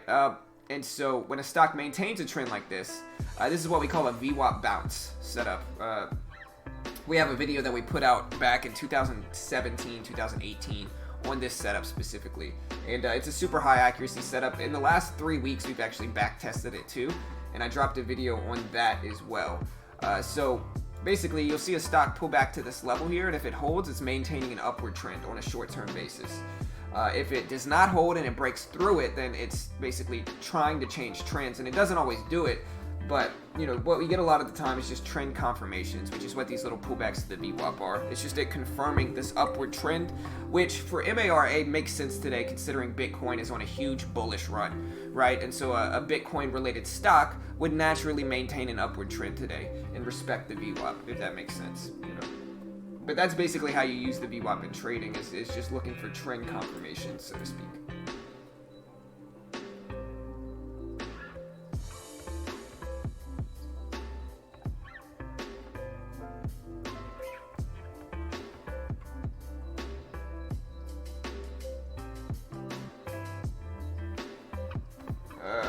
KTOV announcement. I don't know. Somebody might have said something about that earlier. I can try to find it. Let me see.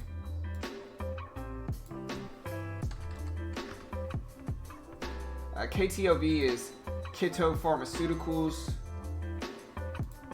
I don't see anything new for this one today for KTOV. Nothing new right now.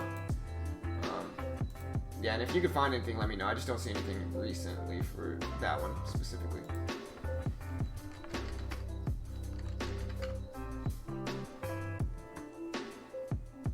So there's MARA breaking back over 5, respecting the VWAP still. So like I said, on these little pullbacks, you see trend confirmation. So it's just confirming an upward trend. And like I said, if you look at like crypto-related stocks today, like BTC, this is what Bitcoin's doing. It's just ripping up today. Broke that $12 resistance, and then it's just massively pushing up. And so Bitcoin-related stocks are, you know, they're uptrending today. Basically, is what we're getting.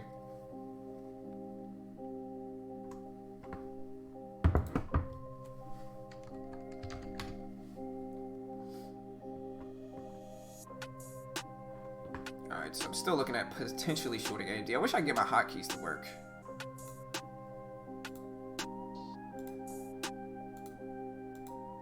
Alright, there we go.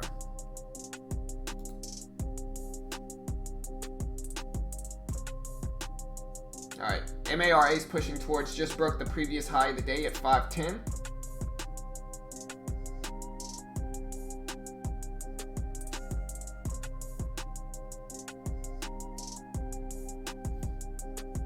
And yeah, like if you're gonna attack VWAP bounces, there's a few things that you specifically have to look for, right? The number one thing you want to find with VWAP strategies is trend. You want to find stocks that are respecting trends, right? They need to respect trends, right? If you get into a choppy stock, it's just going to cross over and under the VWAP. It's not going to respect the trend, right? So you want to find high volume, good liquidity, trend respecting stocks, and you just want to attack the trends like that.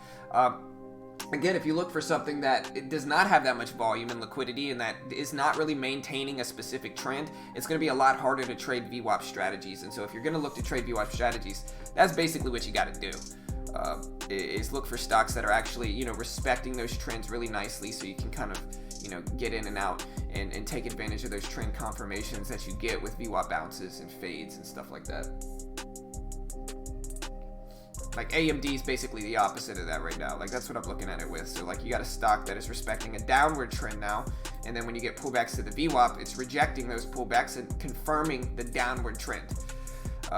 As we push over the VWAP like this, what we're ultimately getting is the stock trying to change trends, and so I'm going to cancel my short order because we're not respecting this VWAP level anymore. And so that's kind of how you use the VWAP as like a trend indicator, a short-term intraday trend indicator, that is. Yeah, and the same thing for stock like RIOT, which is doing a very similar thing here. Like, right, like RIOT is maintaining an upward trend. It's another blockchain crypto-related stock. Crypto's up to 12,075 right now, and so it's making some big moves. And crypto-related stocks are pushing up with it. I'm I'm also looking at like Activision. Maybe it's doing the same thing, kind of respecting a downward trend now. We're gonna scale down in size a little bit and try to get a little trade on Activision here. 50 shares on Activision.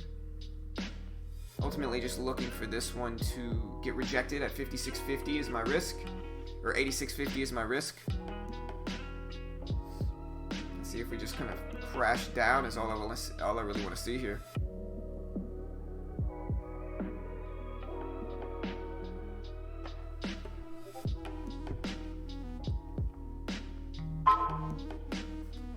Another thing is, like, a lot of these stocks that, like these mid and high cap stocks, they're just going to be really influenced by the market itself.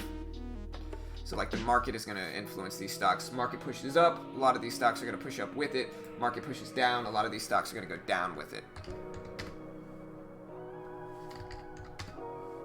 And so with that said, today the SPY is actually ripping up. That might be bad for Activision here, but it depends. It's a video game technology stock, and so maybe a little bit different, but...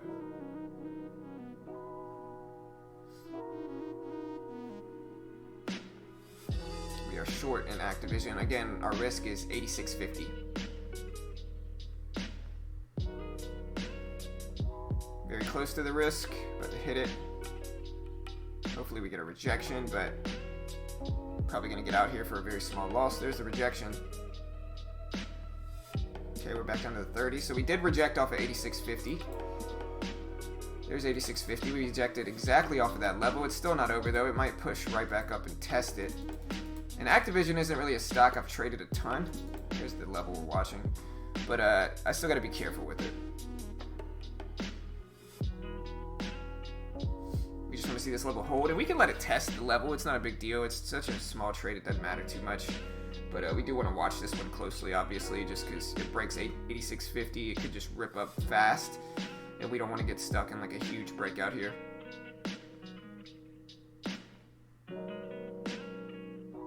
Go. We're rejecting off of it a little bit.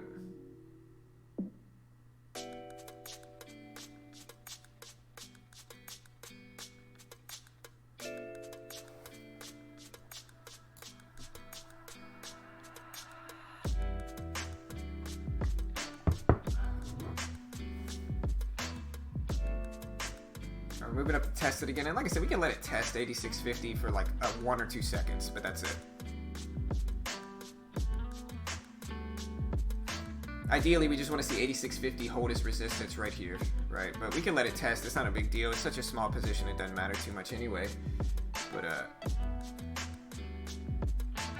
we got to be careful. Is my internet frozen or is this frozen? What's going on here? Is my Thinkorswim frozen or is this stock?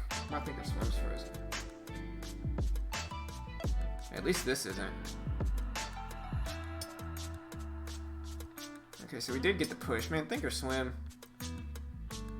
I gotta get out of this thing, man. Thinkorswim is super frustrating. I'm gonna get out here, but it would have been a smaller loss if I could have seen it. Thinkorswim just froze on me. I really doubt it's my internet, too. But, man.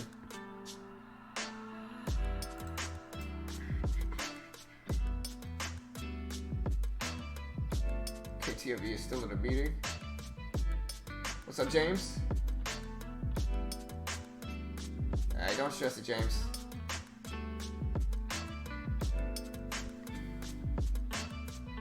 Yeah, James, what I did to fix my system, brother, and I'll still jump back in ATVI if it breaks under 86.50. What I did to fix my game, dude, is I just started to, like, give myself time frames, right? So, like, I realized what worked the best, and I have to be strict with those time frames, right? Alright, I'm back in Activision. But yeah, I gotta be strict with those time frames, right? Like, I gotta figure out, like, the moving average crossover works the best in the first 15 minutes. And so I have to stick with that first 15 minutes. If I become greedy and continue to try to approach that strategy outside of that time frame, it's not gonna work. Same thing with the pre-market high break, same thing with everything. And that limits my trading enough so it's not so swingy, right? So maybe try to limit the time frames you're looking at, bro, and try to see how that affects it and if that works, basically.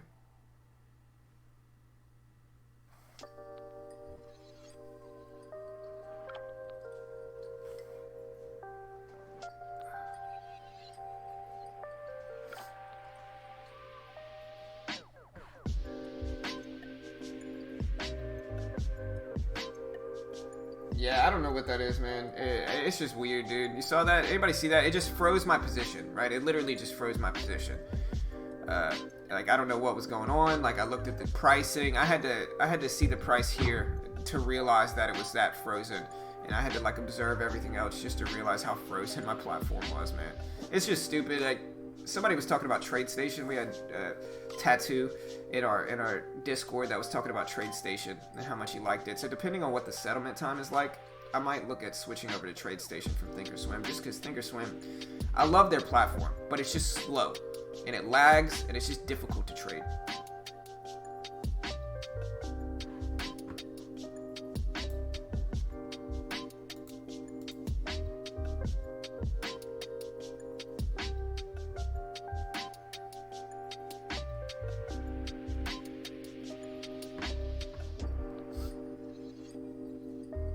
So we're making a lot of our money back here. I'm gonna get out here and then jump back in it if I feel like I need to with like 100 shares this time. We get like a bounce up to 40, I'll jump back in it and risk off of 60 or something. We need to jump back in at 40 though. There's 86.30s. I also like it because like I can put a market order and just hit OK when it gets up to where I want it to.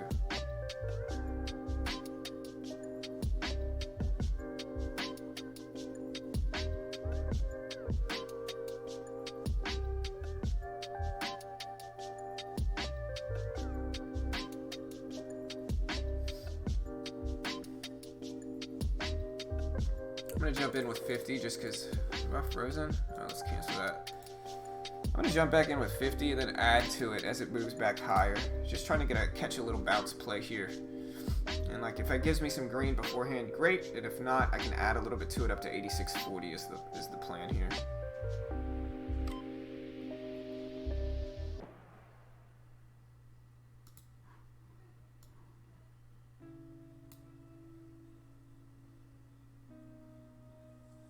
I'm still in U-stock trade, so if you guys see any good penny stock setups, let me know, because I'm still holding that one. Yeah, MARA is dropping. I wonder what Bitcoin's doing. I'm sure Bitcoin is tanking down with it. Yeah, it's pulling back some at least. It's at 12,065. Alright, so I'm trying to get a bounce up here, enough for me to actually add to this position, right? I'm only in with 50 shares, but I mean, Activision has a pretty big range. And like I said, this is my Toro Challenge account. So it's like a funded account program, basically.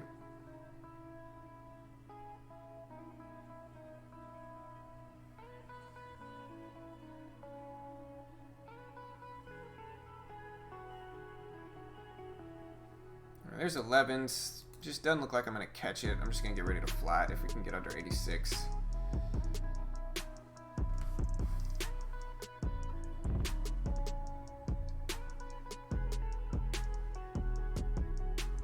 We're going to make our add position less strict now. Up to like 30 is what we'll add to it this time.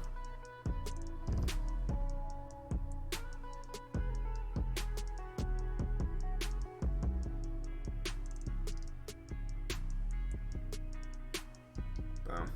Alright, we're going to add there. Alright, we're in with 100 shares now.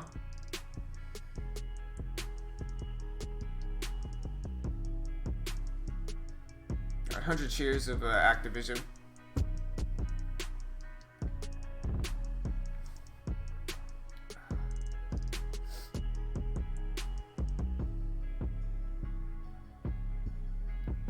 There's 32s, 34s.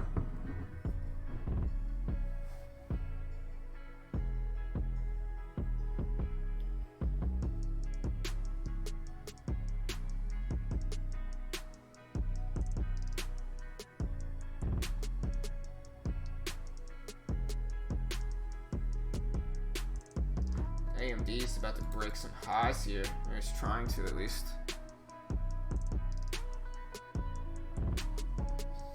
Alright, so we got a nice little drop here for Activision down to the 20s. About break even now.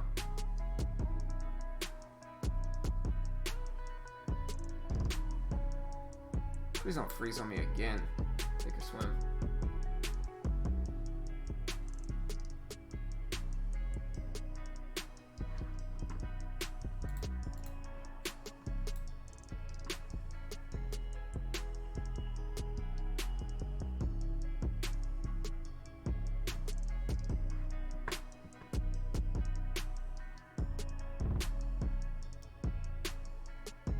Yeah, I mean it's like $2.99 for this package, but it comes with a legit platform, and you get the challenge account basically. I'll explain the details of it in a little while, but there's some pros and cons to it. In the end, they refund you if you can get funded. They refund you your subscription, and so that alone makes it worth it for me. And you can try the challenge multiple times, right? So I think that alone, considering the fact that I can get funded with no PDT rule, I can scalp these moves like I've been wanting to, and the fact that they refund me once I am funded, I think that makes it worthwhile, you know. But again, I mean, it's going to be subjective preferences and all that stuff.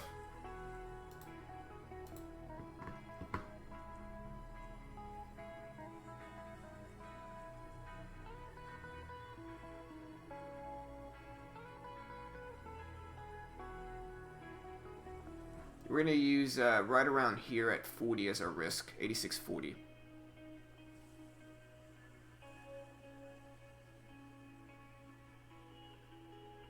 Rejecting once. Pretty small day for me today, though. Nothing too crazy yet. There's 30s.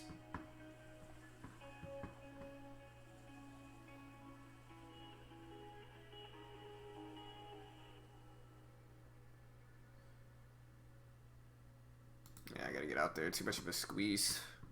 But down like 30 bucks is small.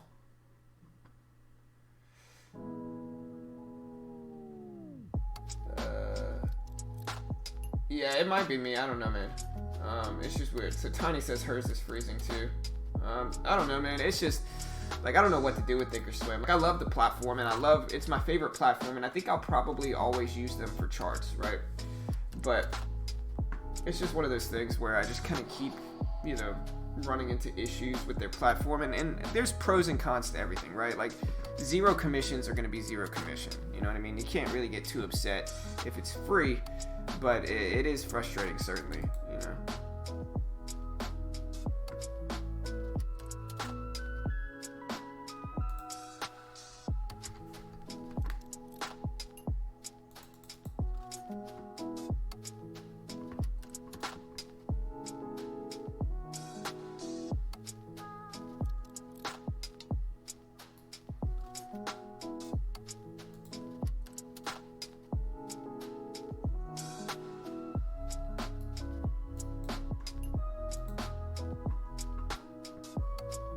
Something with 100 shares of Activision here.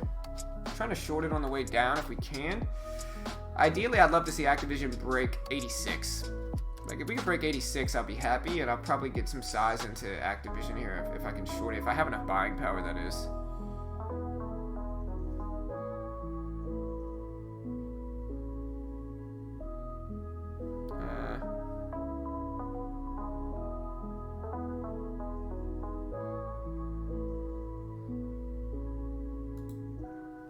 I gotta basically break even there. I don't know how much I lost, but looking at maybe MU here too. Like I said, I think if I'm gonna trade Activision, I have to wait for this break here. But I've been keeping it pretty small today, pretty light. Now AMD might give us some momentum on the other hand. Look at AMD, maybe gonna break this high up here. I don't know though, it's so extended away from the VWAP at this point once it breaks this high that I gotta trust it less. So we are getting a pullback here to 86. I wonder if that would work on this pullback play for AMD. Let me get in with small size here. I'm gonna pull back down to like a whole dollar like this. 50 shares here with AMD, and just seeing if it pivots back up there. I could use 86 as a risk.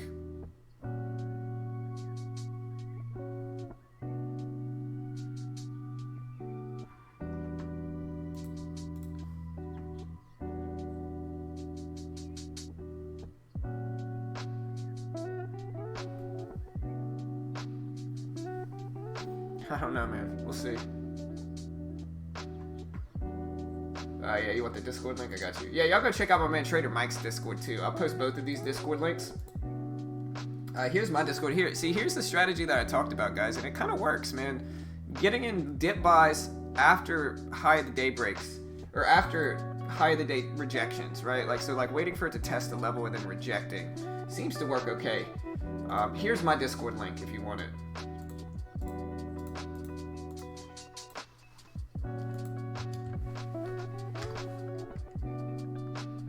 Who asked for it?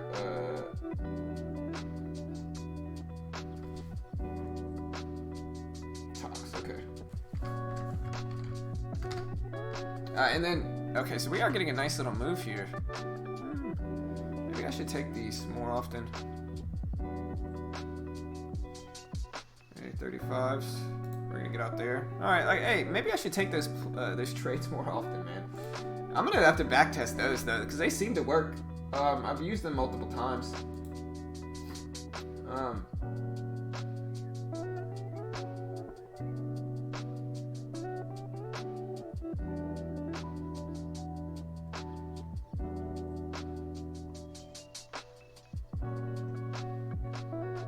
Maybe, yeah, those seem to work. Getting in little dip buys before high of the day test seems like they're going to work.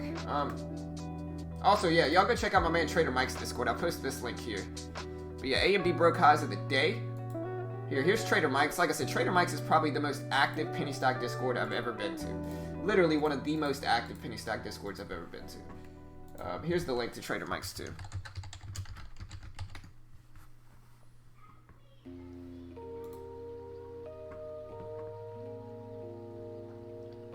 ARLO breaking highs. Bitcoin drastically pulling back. And AMD still ripping. So maybe I missed out on some wins there.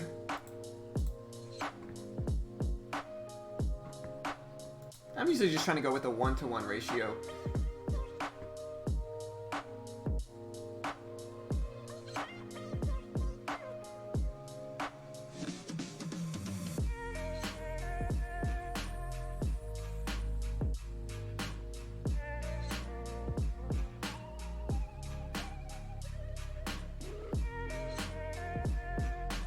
AMD's still ripping up. I was kind of looking for a pullback there, but we never quite got one. I'm also looking at MU on the short side. We break under some of these levels. I might get into MU here.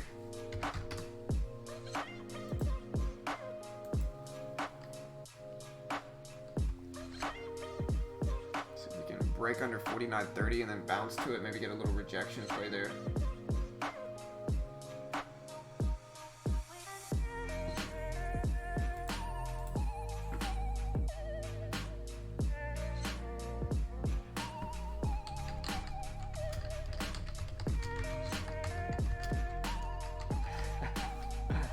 Oh man, we got my man.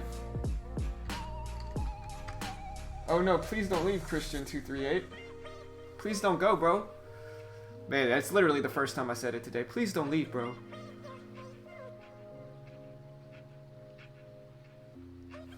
Nah, I'm talking about Bitcoin dropped from 1275 down to 1225 in like a minute. ABCT? BIOC? Yeah, I'll check out BIOC. Yeah, I appreciate it, Memphis. Thank you, bro.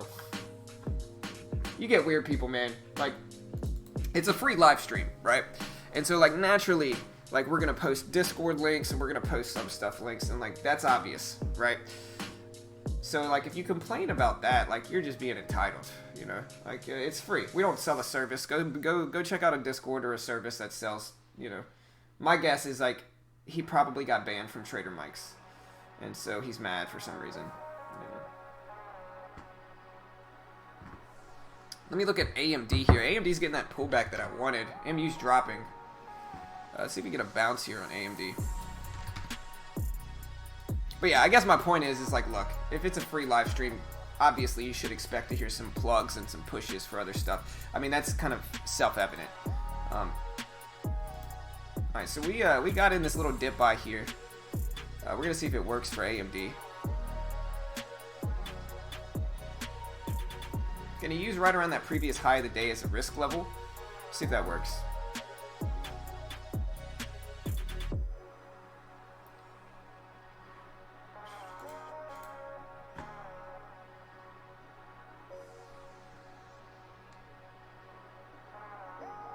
Yeah, for sure. Look, the post I'm showing about is Christian right there, Christian328.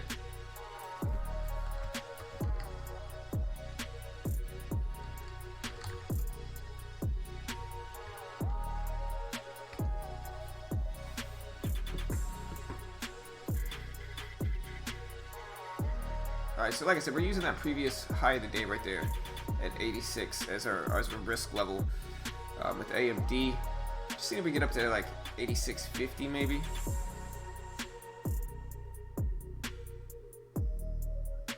Wow, Jerome Powell is out. Damn, that's crazy.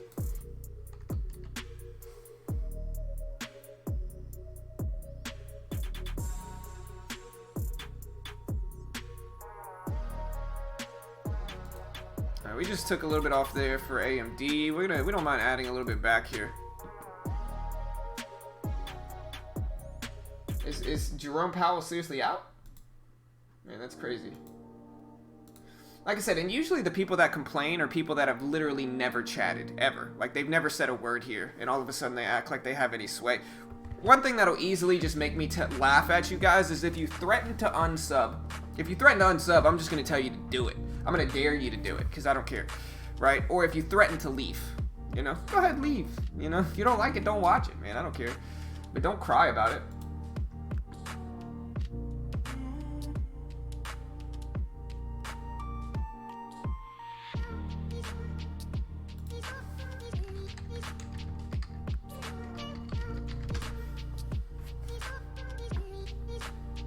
Yeah, I don't see anything about Jerome Powell being out. Which is why I'm not going to report it. I got to confirm it myself.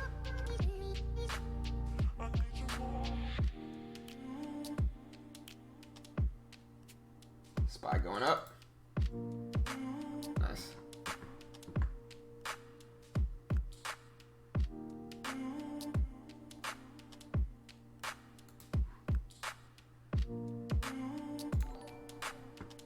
We are in AMD, 150 shares. See if we get a quick little bounce up here. 63s. Gonna take half off there. All right, so we caught a little bit of that bounce. We'll add a little bit more here if we can keep scalping this. See if we get a push up there. We're in 75 shares now. See if we get a push up there to back up to the high of the day. We use 86.50 as a risk.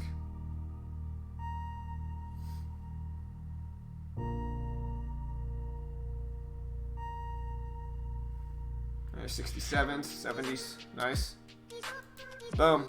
Alright, so I caught the breakout there on AMD. We are effectively green and gross on the day. We're going to look for a pullback here and buy this little dip in AMD. We bought the dip. We are back in with 75 shares, looking for a continued move up to test 87 right now.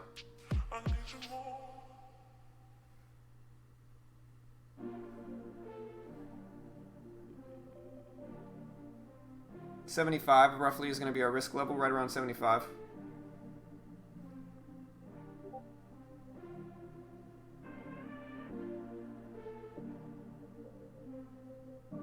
See, we hit 87s is what we want to see. It's consolidating, consolidating.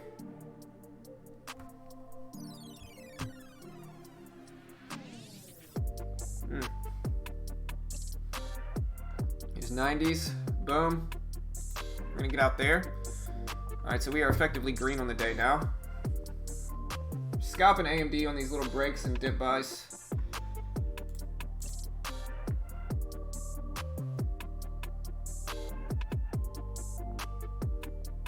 Yeah, man, people are crazy. No, actually, so we don't even need a mod because, like, it automatically modded it for me. Right, like it didn't even show his post. Like I showed it just so people could see what not to do and how not to act here. Because like here's the thing, right? Like listen, if it was a premium stream and you were charged for it, it'd be different. You could complain. That's reasonable, right? Like if it was a free, if we were charging you money to be here, perfectly reasonable. You know, go ahead and complain. Give us constructive criticism. Even now, give us constructive criticism, right? But don't cry. Like literally, I posted Trader Mike's one time today, one time, and honestly, I'm doing that man a disservice because like he posts my link a ton to his 5,000 Discord members, right? And so like I'm gonna post them some more today. If you don't like it, go ahead and leave because Trader Mike's the man, and he's a dope Discord, probably the most active penny stock Discord I've been to. And if you don't like it, just don't go to it. You know, but don't cry about like me pushing another Discord in a free stream. It's completely free. If I was selling it, fine, complain, right? But if I'm free, you have no place to complain. You don't like it, leave. You know, don't be a baby about it though. Nah, it's from Epidemic Sounds, Lake. That's what it is. It's Epidemic Sounds, brother.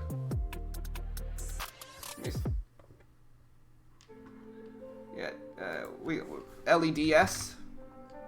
Oh yeah, check out LEDS, guys.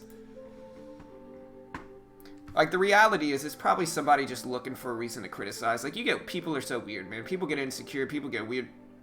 People desperately, they'll sit around for 2 hours waiting for a reason to criticize me just to try to make me feel bad because they wish they started like a community, or they wish they built a YouTube, or they wish they had a following, or whatever it is, right? Like, people would just sit around looking for a reason to criticize because they're insecure about themselves, right? And like, it is what it is. I probably shouldn't harp on it so much. I think it just gives me something to do on this stream. It gives me something to talk about. You know, it's one of the reasons I do it. Maybe I'm a little insecure about my own channel too, but in the end, I think it gives us something to talk about. You know. Well, my commissions are 30 cents a share, David. So like, my commissions are super cheap. They're not really super relevant here with like my scalping, right? Which is why you see me taking less profit here. Is because my commissions are so cheap regardless.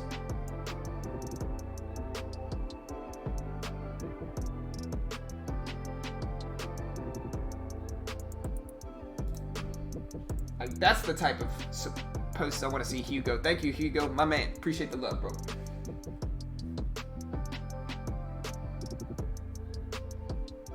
And I appreciate all the support. Like I said, guys, you guys want to help support me? Yeah, a lot of people like the music, man. Like, listen, tomorrow we're going to do a real-time stream. So we're going to take out trade ideas. I'm going to call out the gappers and the movers, though. So it's like, even though you won't have trade ideas tomorrow, I'm going to be calling out the big moves. Okay, we're going to try that out and see how that works. But it's going to be completely real-time, zero latency, no latency, completely real-time. When I call out a mover, it's going to be completely live tomorrow. And we're going to see how my views are tomorrow versus how they are today and see which one you guys like the best. And then we'll have a vote tomorrow. But, like, that's what we're going to do tomorrow.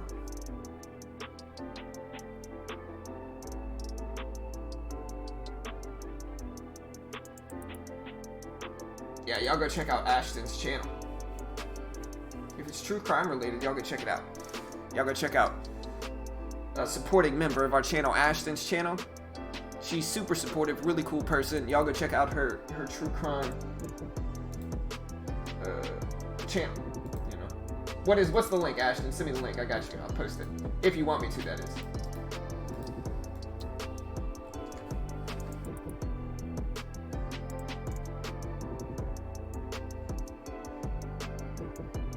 Look, a quick Google search will tell me you're running the Law and Crime Network. Am I right? The Law and Crime Network. Let's check it out. Oh, dang, man, you got 1 million subscribers. You don't even need my help, man. She got basically 300K. So yeah, she's killing it over there, man. Discord is just like a chat room. It's like the new school chat room. Johnny.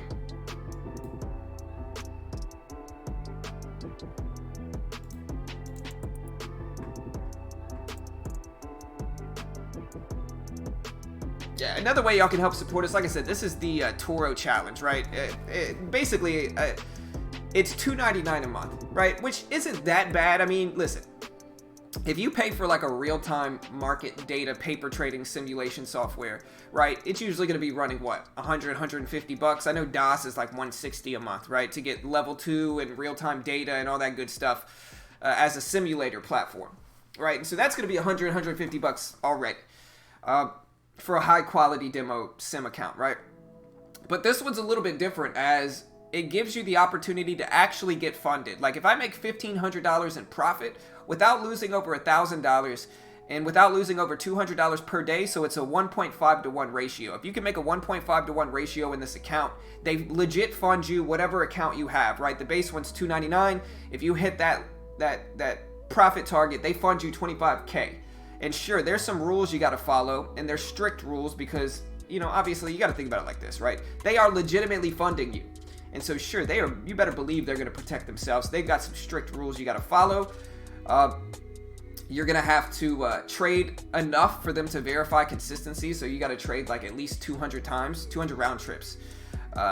You know, and so, because if not, you're just going to YOLO it, and you're going to take one big trade, make 1,500 bucks, and try to get funded. That's not a true judge of consistency. And so there are some rules you have to follow, but they seem reasonable to me, and especially for me as like a highly active scalper, it makes a lot of sense. Commissions are 30 cents per 100 shares. I'm sorry, 30 cents per 100 shares. Right? So very, very cheap commissions. I can trade as much as I want, and I can take these little gains, try to run up 1,500 bucks and get funded and be able to actively day trade. And like, yeah, they're going to take a bigger percentage of your profit because they're funding you, and that's perfectly reasonable. It's a 50% commission split. But again, I mean, I don't mind paying the extra 100 bucks a month that they're charging, 150 bucks a month, to have the chance to get funded, and you can try to get funded multiple times. It's not like you can only try once and then you're out. You can try to get funded multiple times, and I think it's perfectly reasonable to me. Like I said, though, I'm only in my first week, so I haven't used them a ton yet, and so I'm still getting used to them. But again, it seems reasonable if you want to be in the challenge with me. Like I said, I'm still very new to this. LEDS is resumed, but if you want to help support the free channel and our free content here, yeah, YOLO it. Yeah, it's not 30 cents a share. It is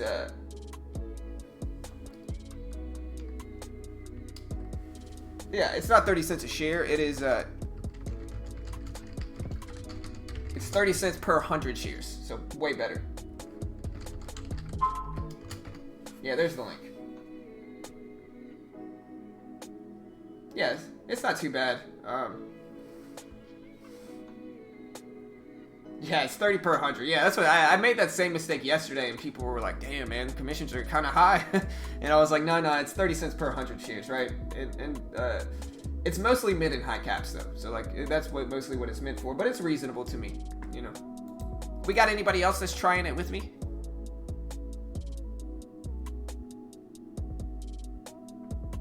Yeah, there's the link in the chat if you want to check it out, though. Good way to help support our free content. But like I said, full transparency. Obviously, I'm going to be biased because I make a commission if you sign up, number one. And number two is that I'm only in my first week. And so I just try to be honest with people. If you want to help support our channel and you're already thinking about signing up, or if those rules seem reasonable to you, you know, go ahead and sign up, help support the channel. If not, you know, no stress either way. I appreciate the support regardless.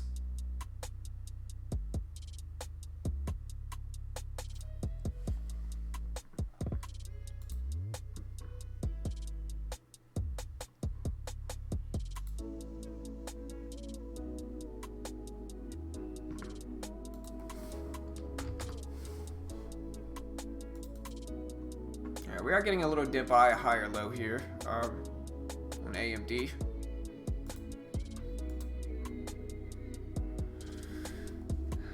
I'm going to see if we get a spike up here. It's an interesting level for AMD. And we got to hold over 86.50 though. We're at 86.49.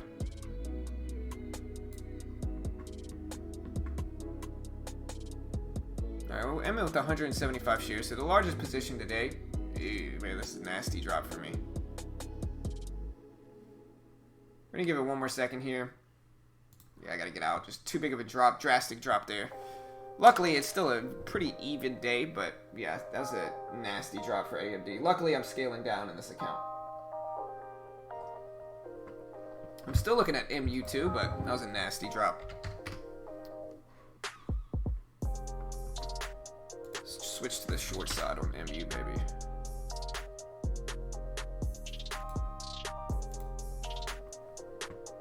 We're in with 175 on MU. I'm looking for it to break under 49.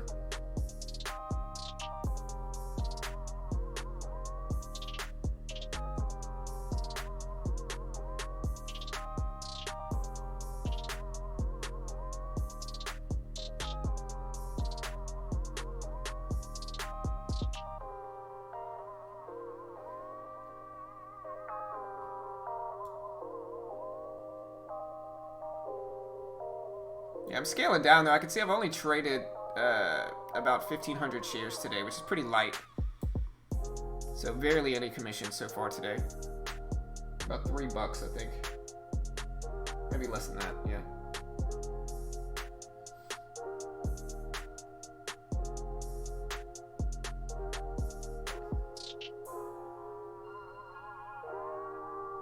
ARLO's pushing up, MARA's pushing up after we got the crossover set up.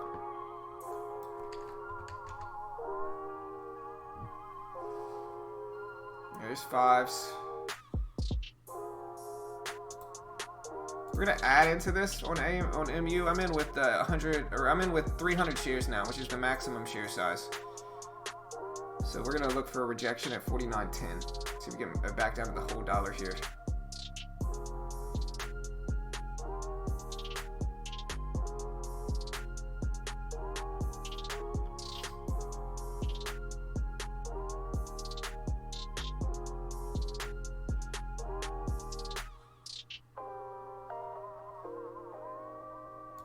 I gotta get out.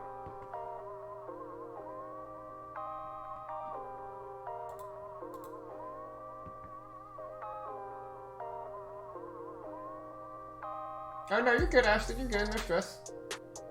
Yeah, you can talk.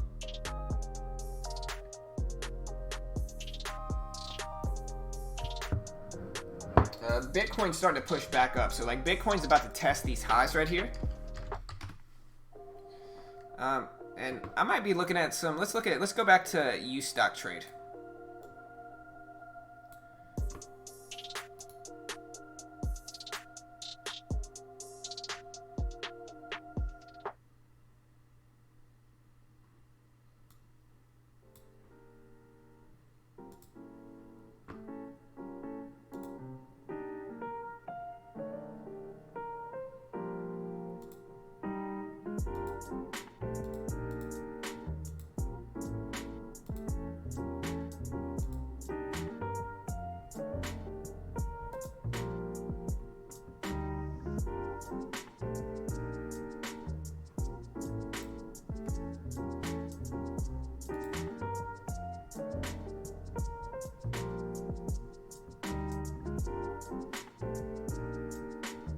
Yeah, I'm looking at MARA. We'll see if we get something here.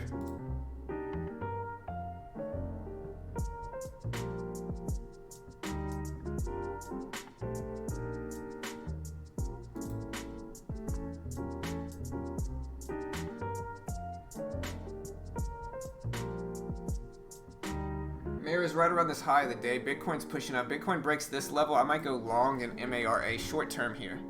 Very short term. We're above the VWAP now, and so I'm watching Bitcoin specifically. It's right about 1285, so we're going to see if we can hold that level and continue here.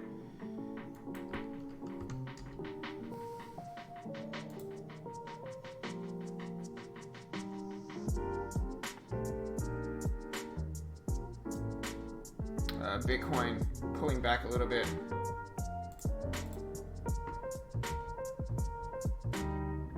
Yeah, you can, only on certain stocks, I'm pretty sure, though. We'll have the question on, can you paper trade on Thinkorswim? But yeah, I'm burnt today, man. Ugh.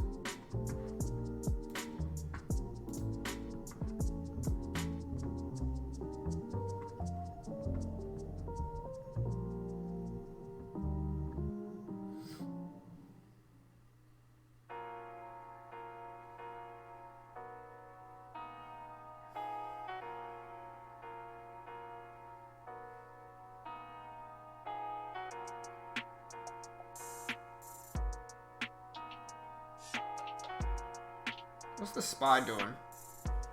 Alright, Bitcoin's still hovering around there. We're waiting to see.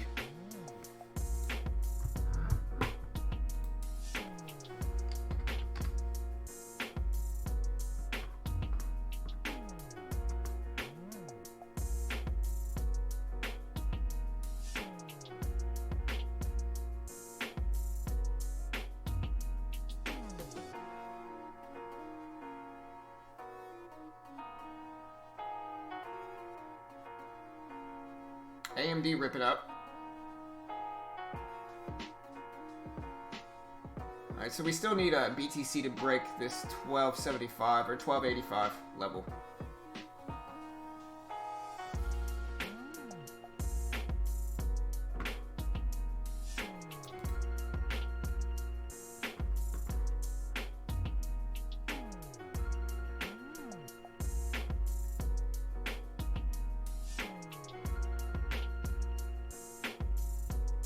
SPY pulling back. SPY's dropping. We get a break under the previous closing price. I think that's going to be much more effective here.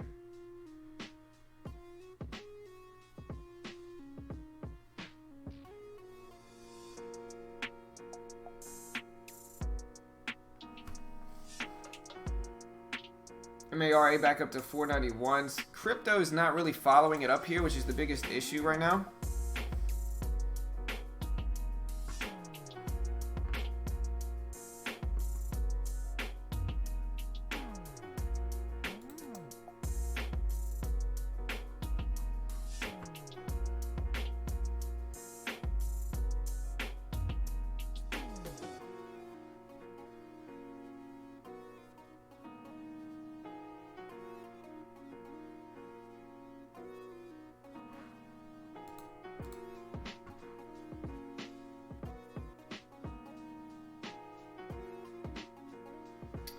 What other strategy would you what other strategy would you implement with the penny stocks? Pre-market high breaks seem to be pretty accurate. You just gotta wait for them and you gotta scalp them. But scalping pre-market high breaks has shown me some success too. But it all depends, man. It's all subjective. Like, it depends on your personality. All right, so the SPY is actually breaking under the previous closing price, so we might get a subsequent drop in some of these other mid and high cap stocks. We'll see, but that's what I'm kind of looking at now. SPY's breaking under the previous close, getting hammered here. We're gonna see how that affects these other stocks. Let's look at like Disney maybe. I bet you Disney's gonna get hammered with the market itself.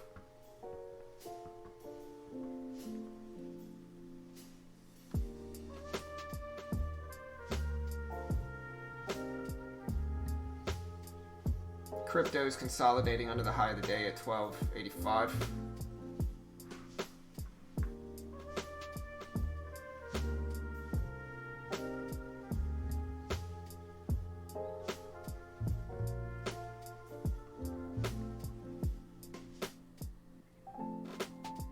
SPY's cracking here. So watch for a drop in a lot of these other ones. Like Disney is tanking. So like when the market drops, it's usually going to pull everything else down. And the market is actually breaking below the previous closing price in under 332.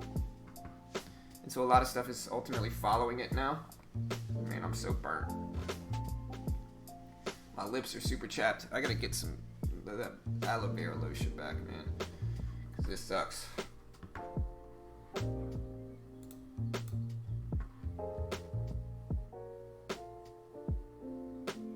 I'm using Thinkorswim. I'm quoting Thinkorswim futures in Bitcoin. So like, you can look at space or /BTC and see Bitcoin futures. It's right around 12,060. So right around there. You know. Here's the high of the day at 12,085.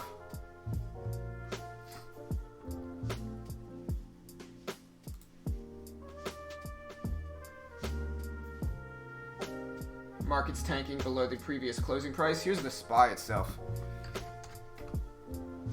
And so this is a big significant level. Look at the previous close here. Come on. Here we go. We just broke under the previous closing price and we are just getting hit here. Dropping big under that previous close.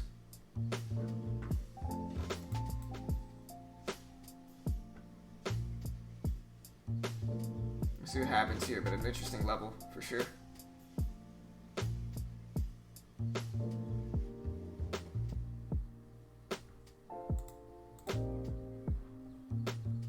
Yeah, we got a bunch of them, man. Here, I'll post this video. It's I'll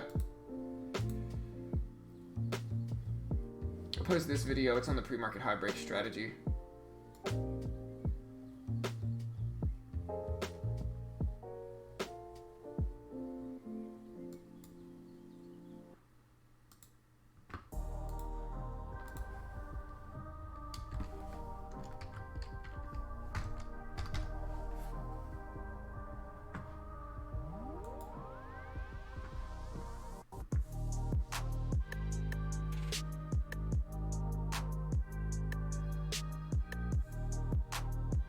SPY breaking lows.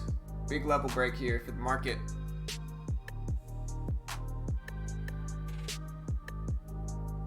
SPY breaking down under 331s, or under 332s here basically. We're still breaking down in the market. Big drops.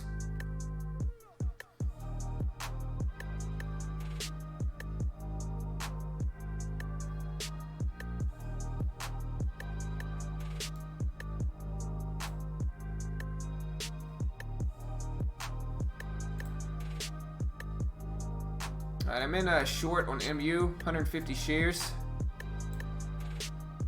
We're going to try to let this keep dropping.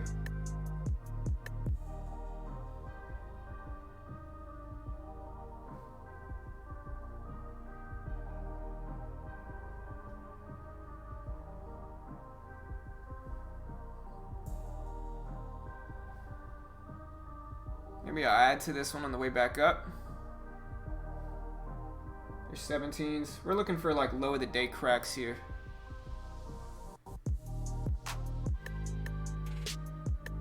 Market is absolutely tanking here. I'm gonna add to this, guys. Market's breaking lows. I'm adding to this. I'm in with 300 shares now. I figured out a way to stop the order confirmation here. I'm in 300 shares of MU. Market's breaking lows, or trying to at least, and we're getting a lot of weakness come in. It's gonna consequently drag a lot of these other stuff down usually. And you can see the SPY here testing this big confirmed level at 331.40s. And so we're just going to try to take some off and slowly scale out and scalp this big move in the market right now. I'm going to take half off there, holding half of the position left. But yeah, we're just going to plan to hold the rest, maybe add some more back if we get some more weakness. But the market's breaking lows. It's going to usually drag everything else down with it. And so that's what we're ultimately attacking here. Maybe if we get a bounce, I'll add to it, but I think the market's going to get weak right here unless it turns choppy and sideways. But look at the highs right here. Here's the lows. Yeah, there's the break. Here's the consequent breakdown in this too. I'm going to see if we get a lower the day break and test at 49 here. Market's breaking lows. We're going to take half off again. Holding 75 left. I don't mind continuing to add back here, like adding another 200 shares on the short side if we get like a big rejection here at like, I don't know, 49.15 or so.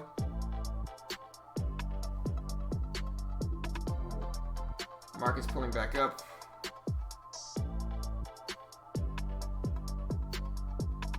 I'm gonna get out here just because we got a pretty big wick right here. You can see the market is actually bouncing a little bit at this low. And so if we could wait, this is what I'm going to wait for now, team, just so you guys can understand. What I'm going to ultimately wait for now is I'm going to wait for this 331.20 level to break. Right? We're going to wait for this low right here at 331.25 to break. When that level breaks, we're going to consequently short into some of these other mid and high cap stocks like AMD, Disney, you know, whatever we see there. Bitcoin is dropping. It's down to 1220, so it's not, the momentum's not there yet for that one, so we're gonna have to wait if we're gonna trade those penny stocks now.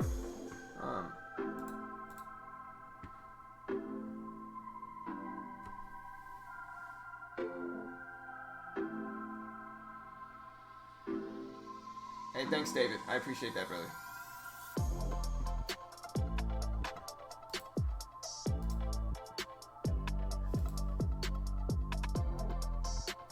Hey, y'all remember that y'all want to help support our channel, just remember to hit that subscribe button. We do this live every single day on YouTube, so if you want to show support, hit the sub button, click the bell, turn on notifications.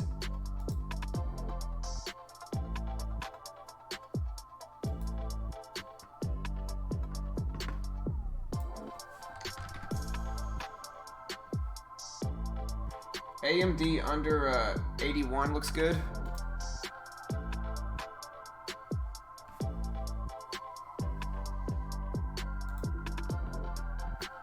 We're in short on AMD.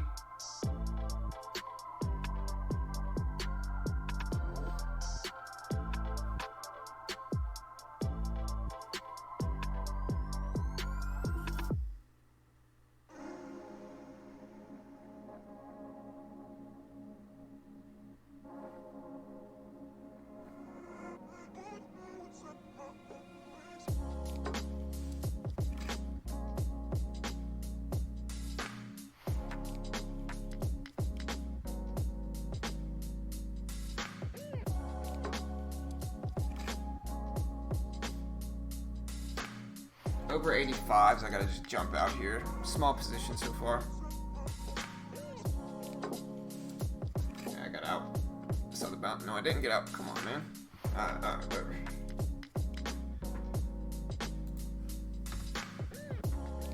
Like I said, what we're doing though really is we're gonna take some big size if we get a break of these levels here in the market, right? Like right now, this is the overall trend of the market. It's kind of sideways. It's got a big range, but it's still sideways. And so what we're gonna wait for is like a big swing downward in the market.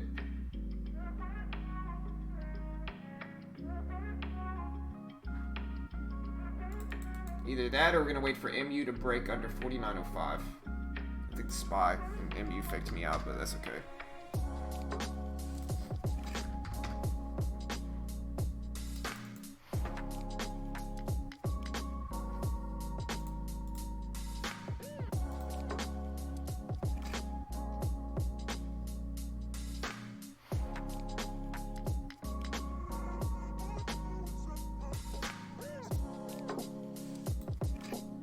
We jumped in a little bit early here on MU with 100 shares. It should have failed me. Okay, good, it did.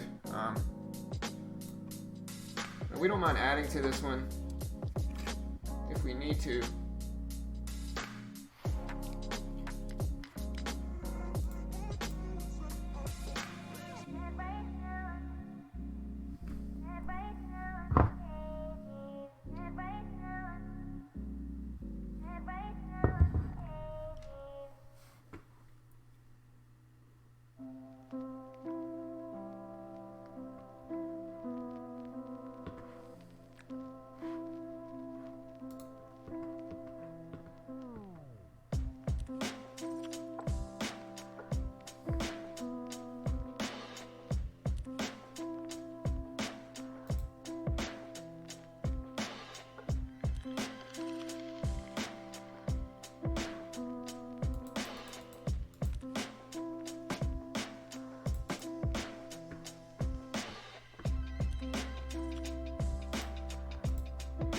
We're adding another little bit of shares to MU here, looking for it to break fully down underneath this whole $1.49, and ideally break under 97s and such. We want to see the market drop with it though.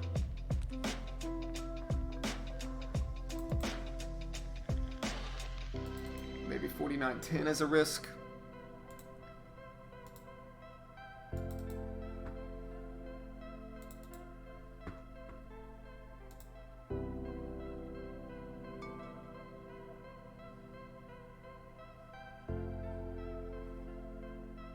Alright, market's starting to break. We're going to add another 100 shares here.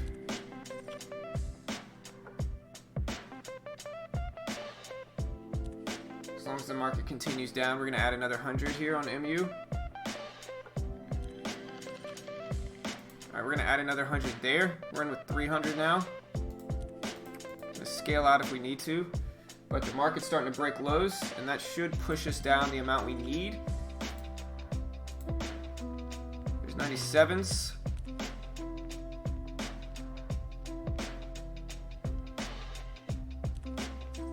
There's the market breaking lows.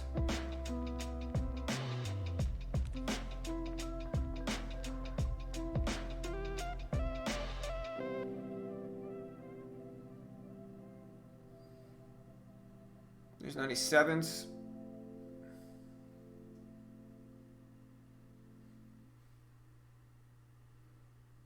So the market consolidate here. There's 96s. We're going to take half off there. So we just took half off of that position. We're holding 100 shares left. I'm going to try to let this move down here and continue if we can.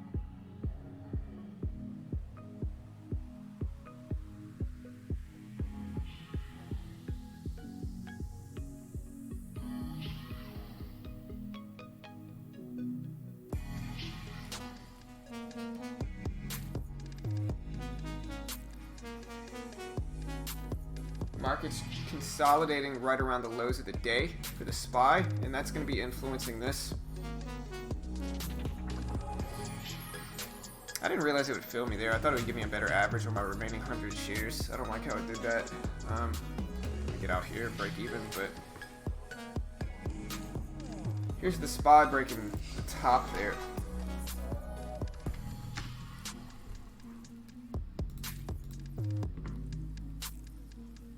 It's Dylan Sits.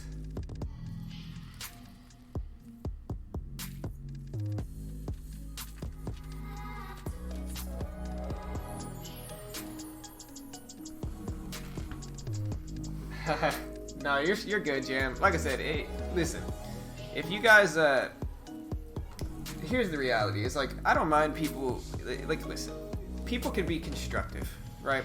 Like, people can be constructive, and that's fine. But, like, if the only thing anybody ever says is negative, then they're not welcome here, right? Because then they're literally just sitting around waiting to criticize, right? And, like, that's little kid stuff. And, like, you're not like that. Like, you're being positive, Jam on it. So, like, you're good. Don't stress it, you know?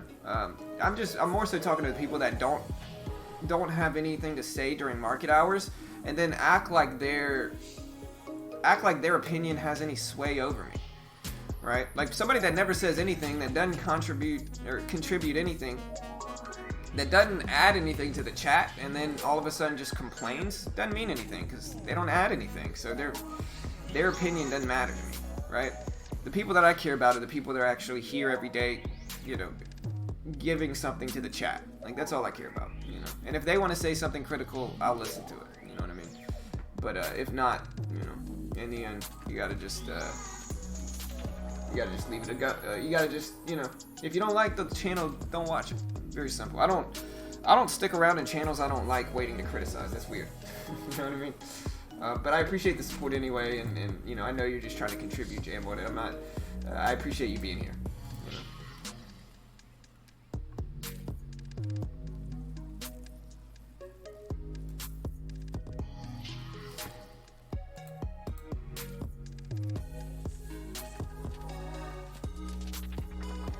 Yeah, I mean, the market's actually right now. The SPY itself is sideways.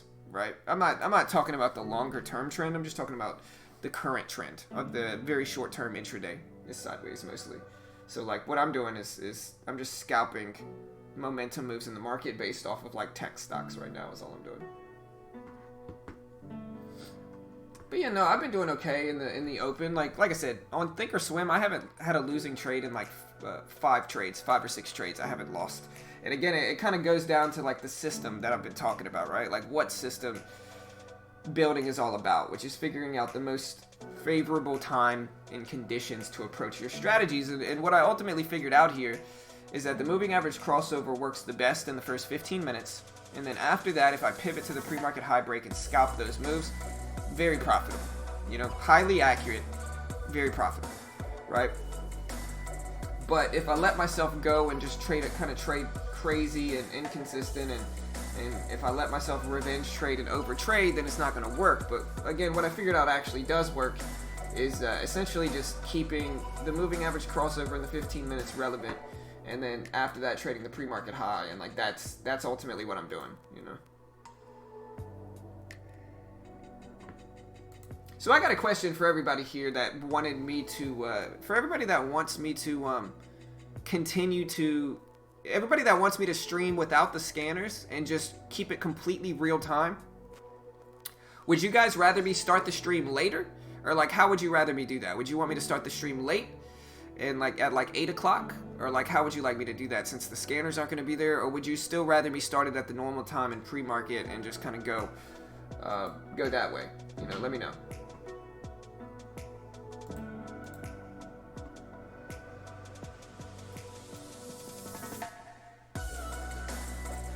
I appreciate that, Kyber. Thanks, man.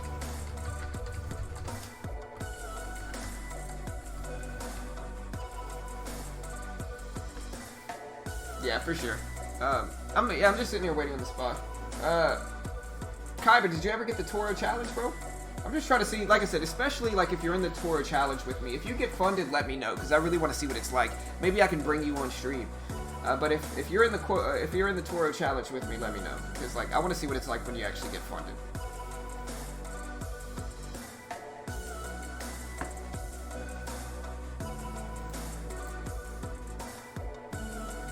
Mostly self-taught, man. You know.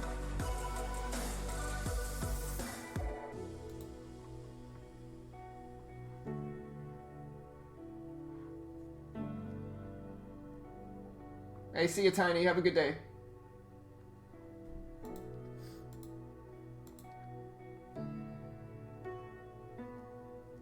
Alright, so here's the thing, right? This is the SPY. SPY broke these lows, never really held. I was able to scalp a few off the bottom, but I think I have to wait for the momentum to come back. Mare is ultimately dropping, and here's Bitcoin right here, right? Like, this is Bitcoin in the last 30 minutes. It just hasn't held. So Bitcoin hasn't held the last, 20, 30 minutes, and so consequently, we're getting a lot of the crypto, Bitcoin, blockchain-related stocks dropping, like MARA, Riot. They're both falling down. Riot's actually breaking lows. If you're looking at penny stocks, one that actually is moving is ARLO. ARLO is making some moves right now, and it's breaking highs, looking strong. We also have EMAN popping up on the scanners here, and it's breaking over 150.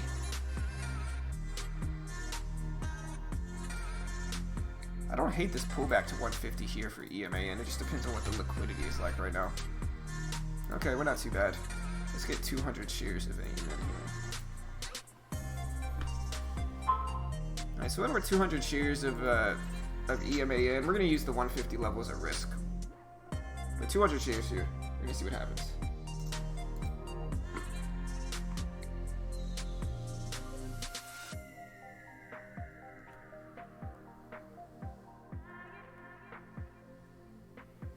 So Fearless Trader, this is the Toro Challenge, man. So this is U-Stock Trade right here. And then this is the Toro Challenge. I'll break down both of those really quick. This is the Toro Challenge right here. Let me see. And this is basically like, okay, so it's $2.99 a month. With that, you get real-time market data and you get a sim account for you to attempt the challenge, right? If you can make $1,500, they give you $25K in the sim account.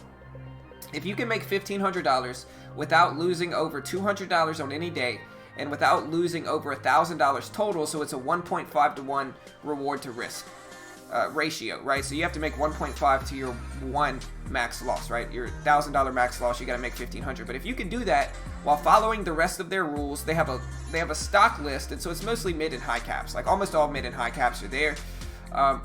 And there's a 300 share maximum, so you can't trade over 400 or over 300 shares. So you basically got to look for like decent range stocks. They can't be like cheap stocks like GE with huge floats, but it seems reasonable. Like I said, I can trade Activision and AMD and whatever I want really. But if you can complete the challenge, they legit fund you whatever size account you had before. So like if you're taking the Toro 25, they fund you 25K. Right, if you take the 2450, I believe they fund you 50K and so forth and so on. And I think it's reasonable. And the reason I think it's reasonable is because I think if you think about it, a lot of paper trading platforms, if they're high quality with real-time market data and like a legit platform like DOS, for instance, it's like $160 a month, right? I don't mind paying the extra, $140 a month to be able to try to complete the challenge. And the fact that I can try the challenge multiple times, even if I get eliminated, and also the fact that they refund me the money after I hit the limit, like if I hit the $1,500 profit target, they refund my subscription and they fund me with a 50% profit split, which is reasonable since they're funding you basically the whole amount.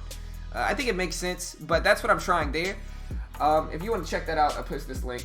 Good way to help support us. Only my first weekend though, and so I can't say whether it's super great or not because it's only my first week, and I am biased because I earn a commission if you sign up. But if you want to try the Toro Challenge with me,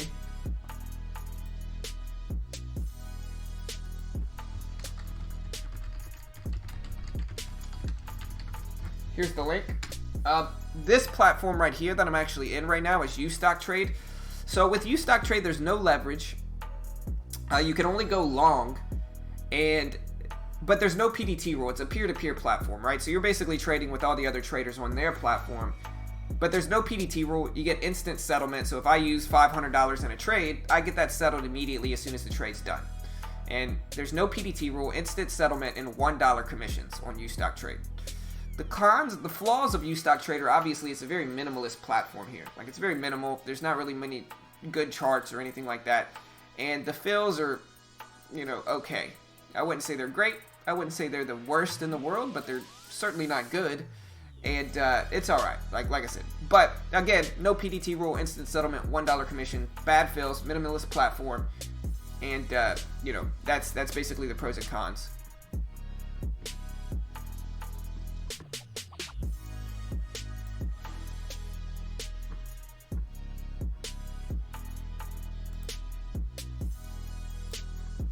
we're gonna watch AMD and MBU as time goes on here.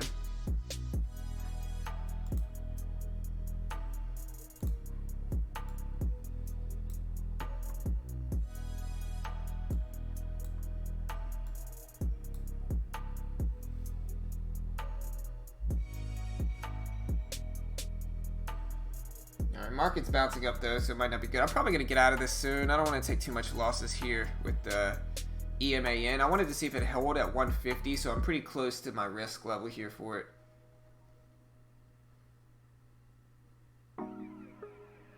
Yeah, the SPY's pushing up, so I'm not going to end up shorting MU like I wanted to just because the SPY's bouncing.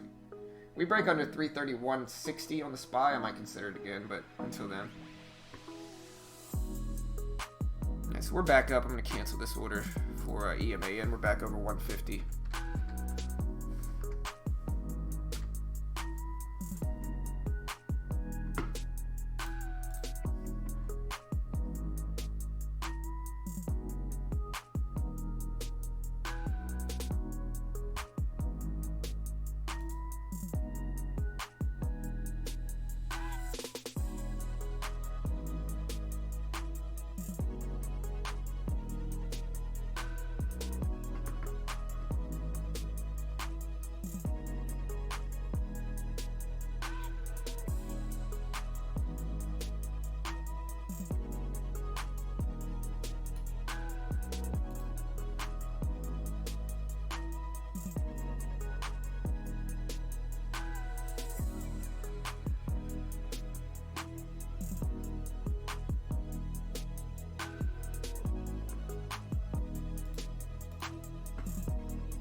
Lulu? Let's see. We'll see. Don't even mention Lulu around my wife, Carol. She absolutely loves that store, man. She spends hundreds of my money in there, man. Lulu, man. If you don't know, guys, just to give you a little heads up on Lululemon, they've got the most expensive yoga pants you've ever seen in your life, man. These yoga pants are like 150 bucks a pair type stuff, man. Ridiculous, man. My wife one day, we were at the gym, right? My wife one day was like, hey, I'm gonna run into the store and buy some yoga pants. Can I use your card for it? And I said, sure.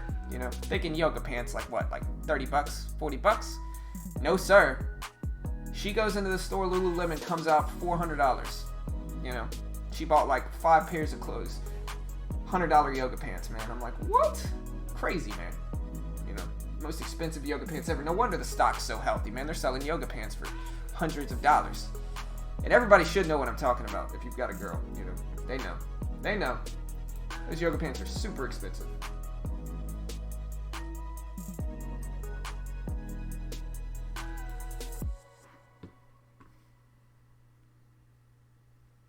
Alright, so the SPY, here's another. I'm still watching EMAN.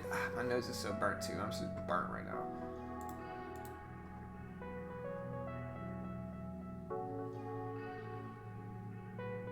It's been a good day though. It's been a very green day.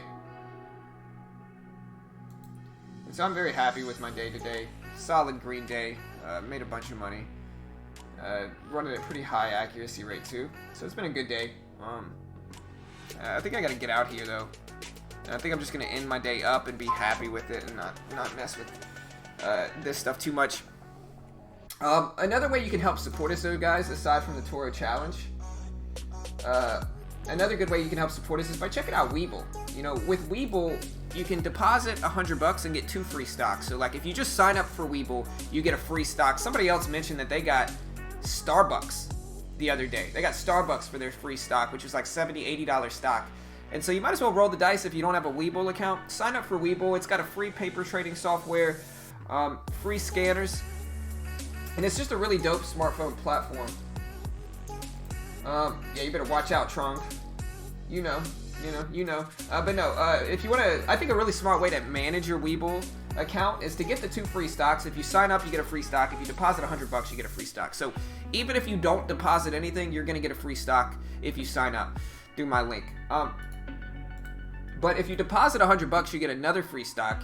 And I think a smart way to do it, especially if you get like a nice stock that's worth like 50, 60 bucks, is to sell that stock and try to buy like a nice little option contract that might be somewhat favorable. It depends on the price of the stock, obviously. But I think that's a really smart way to kind of try to roll something into, roll nothing into something, right? Take a free stock or two and buy an options chunk contract, try to make a, few percent on it, run that into something. I think that's a really smart way to do it. That's what I'm doing with my free stocks. And so if you want to check out Webull, there's the link for there. It's not licensed, Trunk. I'm using licensed free music. So you do not have a Lambo, but you have $400 in yoga pants. My wife does, that's correct. My wife does, that's correct. And she'll be schooling me on like the newest trends in the yoga pant world. She'll be talking about how they got this one company that does the supply and demand thing, kind of like Popeye's chicken sandwiches, to where they only release a certain amount and they drive the demand up, right? And so she recently bought some new yoga pants using them. I was like, I just got the alert today.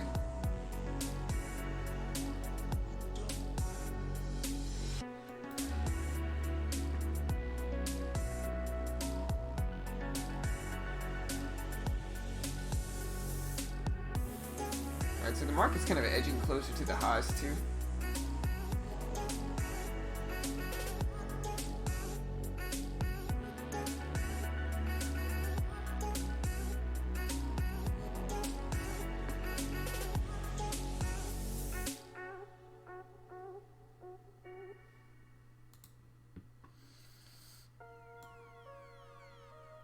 Alright, I'm in MU, short, 200 shares.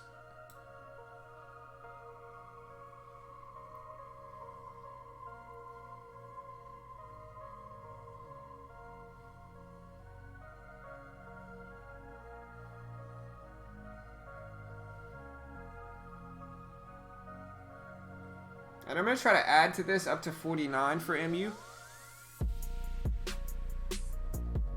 Up to $49, the whole dollar. Look for that area to bounce as resistance. All right, I'm gonna add another 100 there. I'm in with 300 shares now for MU.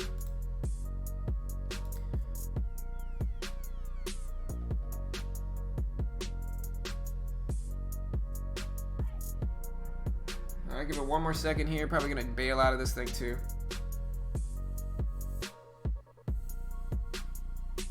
All right, quick rejection there. Not really what I wanted to see, honestly. We'll get 49.03 as my risk. Reasonable, I think. Yeah, I gotta get out there. Small.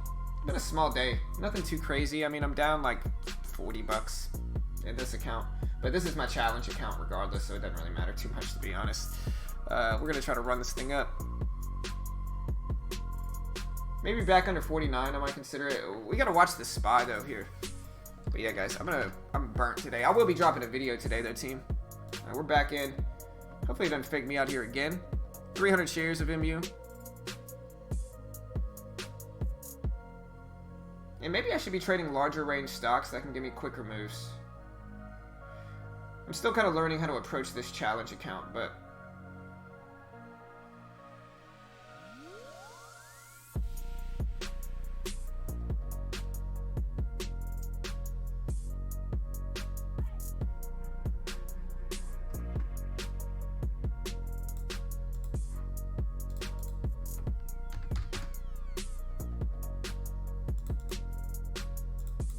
so we gotta lower the day break here or whatever.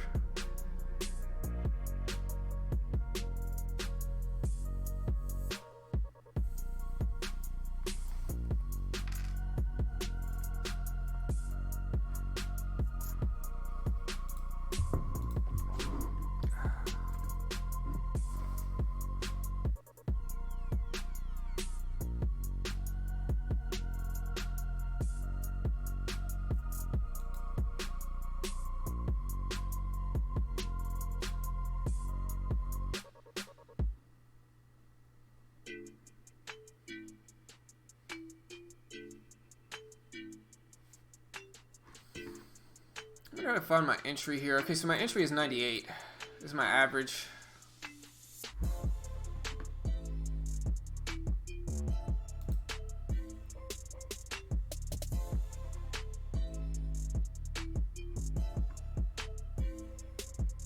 Let's see what like Disney's doing. I know Disney's kind of following the market. Disney's moving, ripping up here.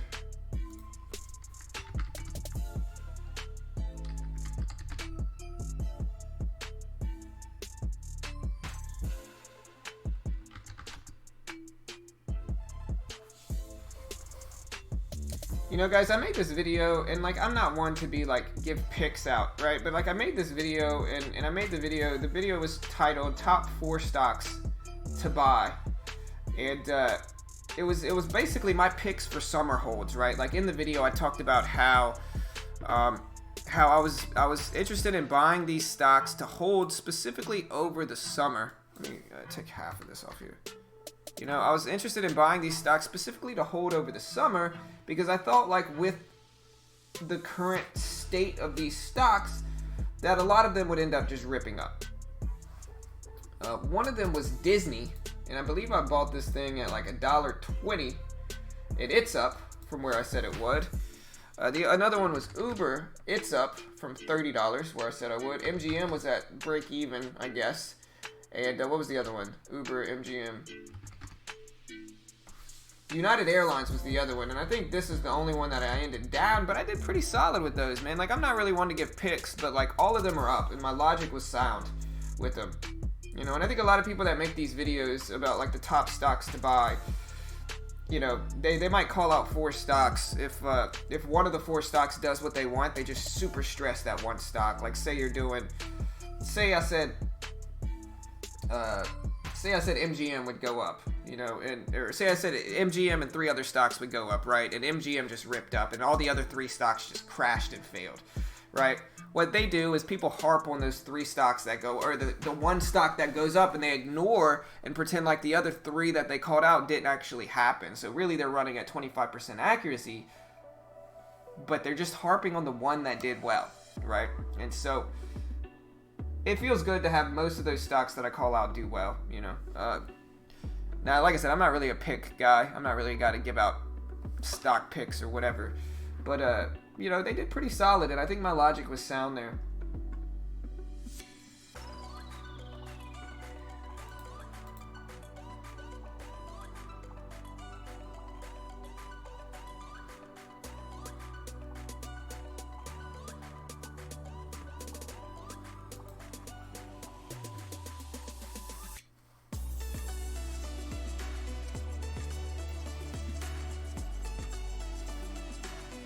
Take half off here, maybe add a little bit more on a bounce up to 49. My holding right now is 75 shares. Okay, yeah, so we can add. Okay, that's reasonable. Bounce up to 49, or a break under.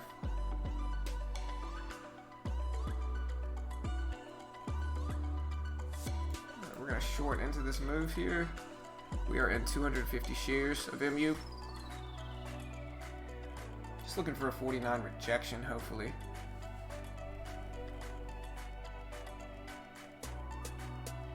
There's 94s. Let's get 93s, 92s.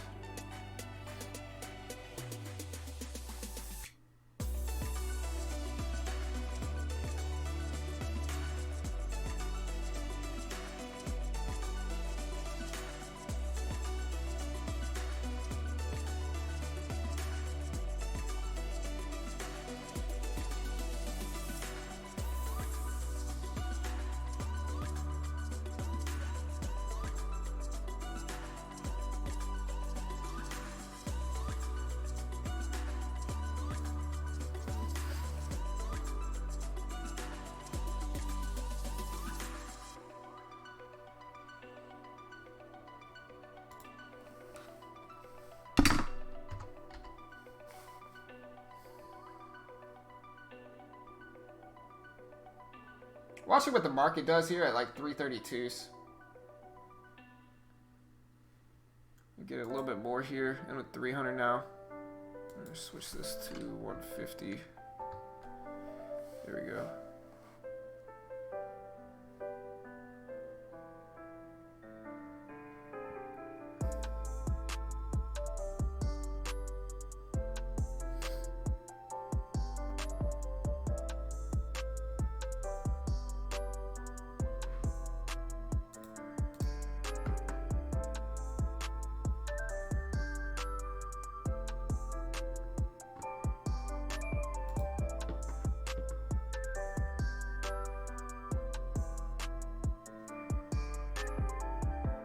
Alright, market's starting to tank. MU's bouncing a little bit, but I'm gonna give this time to reverse. We're at 99, so we just want to see 49 hold here. 97s, okay, that's reasonable.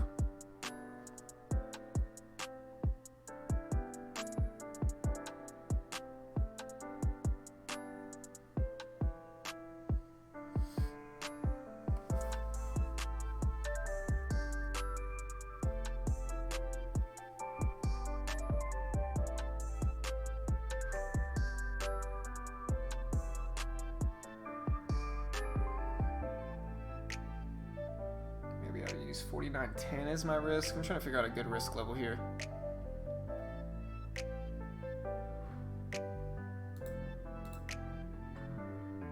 What's up, Nola? What's up, bro?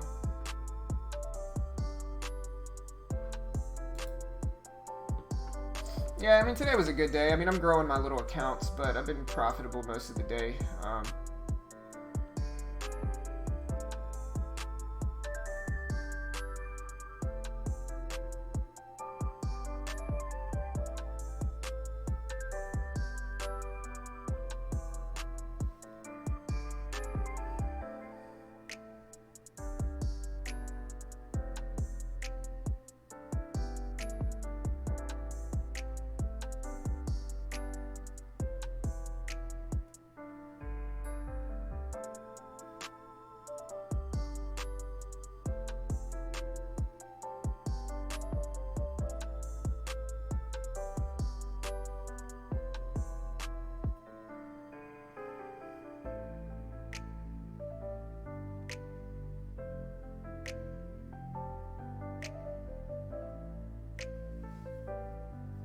Yeah, I'm trying to let it test this level. Like I said, maybe using 49.10 as a risk. I can kind of let it consolidate here.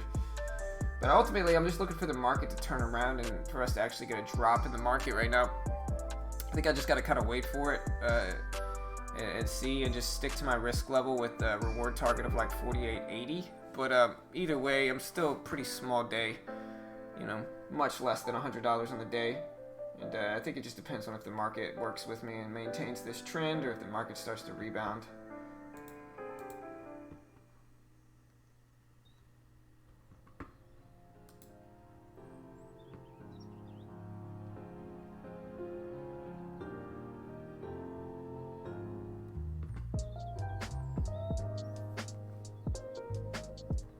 Market ripping up. Probably gonna get out of this pretty soon here. Market's squeezing up big. I don't want to hold through this. Over 49.05, I gotta get out.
MU's kind of doing the opposite of what the market does. It's back under 48. I'm going to use 48.03 as my risk now.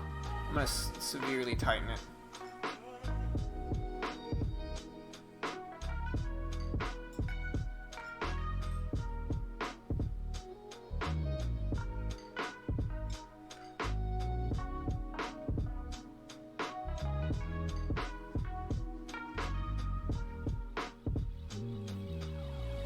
Not too bad.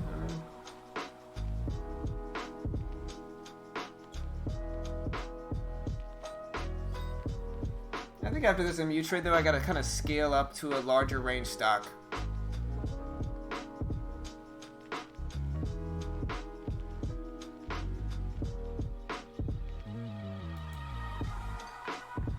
scaled out a little bit, holding 150 shares left. I'll add back to it, but we're gonna see if we can find a larger range stock that follows the market a little bit better.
I'm gonna get out here. Maybe short into a bounce if we get a little bit better entry. But I gotta switch to a higher range stock, guys. It's just, I'm just plugging away, and luckily the commissions are very, very cheap here.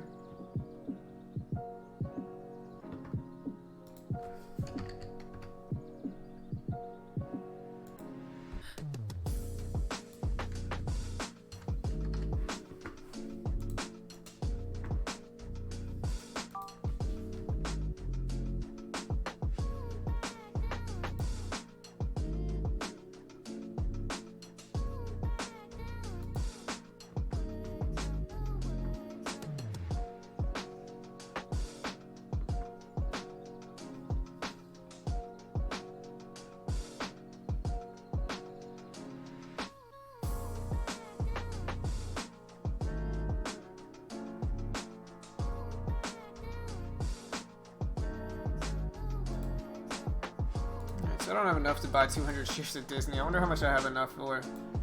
150 shares.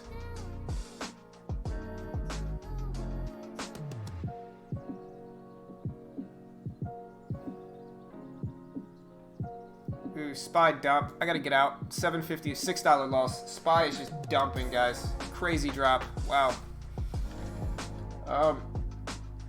Not a crazy drop, but like a big drop.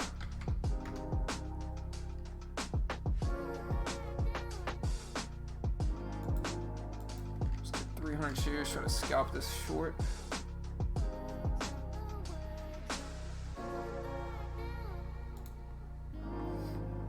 Alright, we're at 300 shares of MU. Ultimately looking for it to get out of 82s.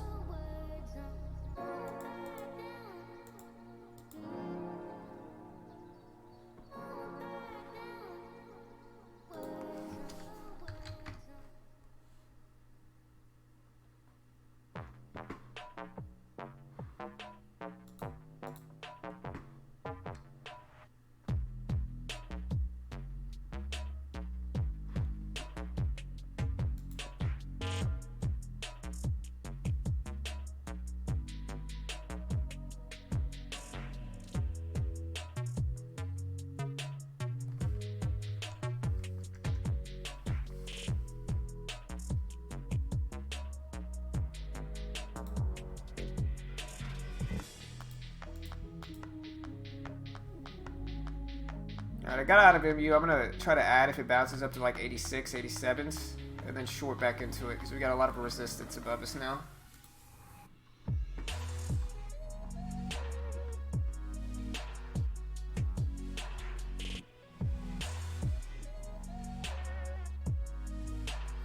There's 86s. Let's see if we get 87s here, and I'll have to just jump back in if we're not. I'm just gonna jump in there. Gonna add another if we bounce up to like 87s, like I wanted it, 48, 87 or so.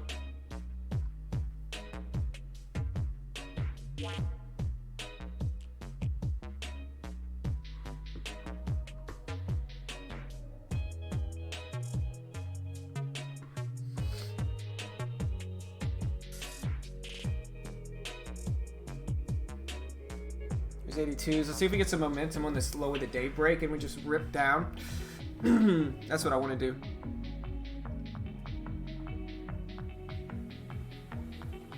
Try to add another 100 shares or so at this top. We need the market to continue, but it looks like we're going to get that.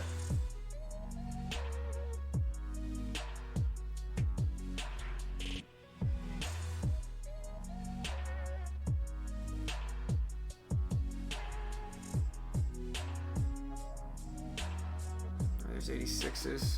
I'm gonna add another 100 there. All right, we're on with 300 now.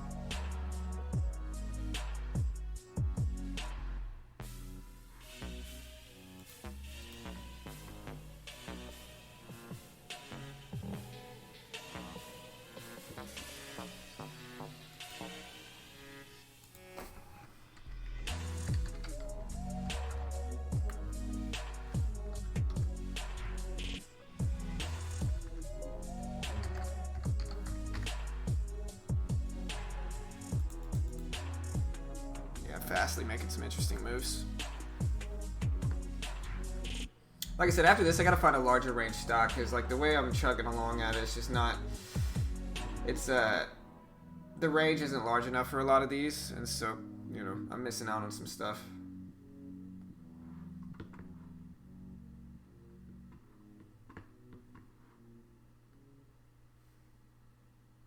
I just need a larger range stock.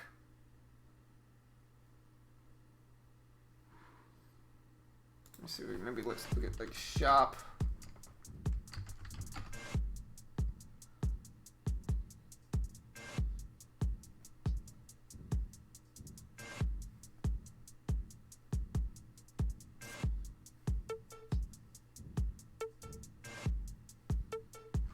Name me some large range stocks, guys, that I can attack.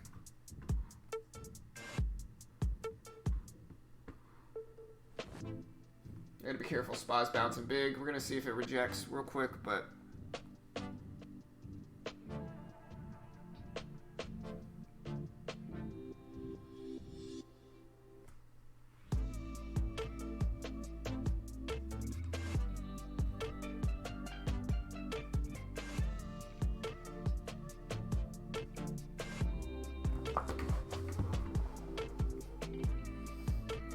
yeah, you guys help me out. Name some larger range stocks.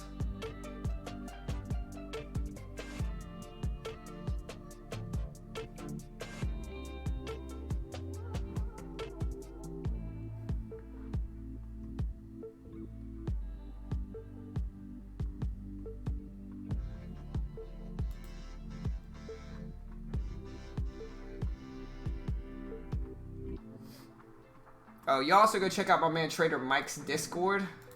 Let's see if somebody cries for us posting it. But yeah, y'all go check out my man Trader Mike's Discord. Super dope Discord. Really active. A lot of cool traders there. A lot of really profitable traders there too. And if y'all want to be a part of that, y'all go check out my man Trader Mike's.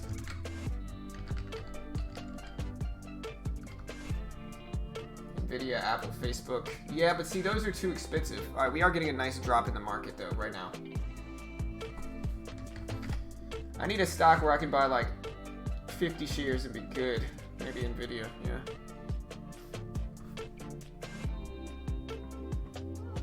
Let me see how many shares I could buy of Nvidia.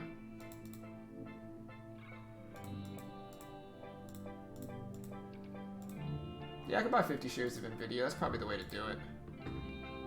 I think so. I think that's probably the right way to approach it. Roku SQ. That's probably about right.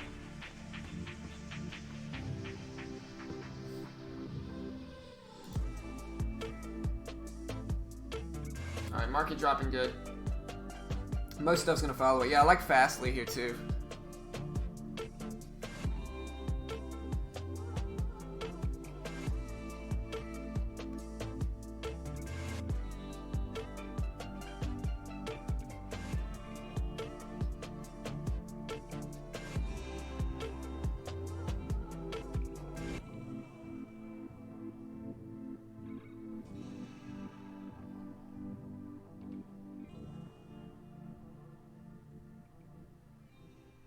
A lot of stuff is tanking with the market. Fastly, one of them. Yeah, I need to attack stocks like Fastly. I should probably watch earnings is what I should probably do.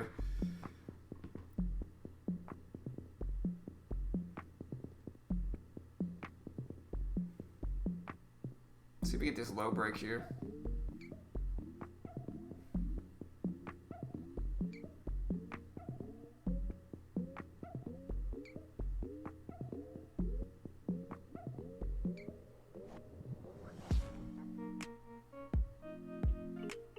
We get up to 87s, I'm just gonna get out.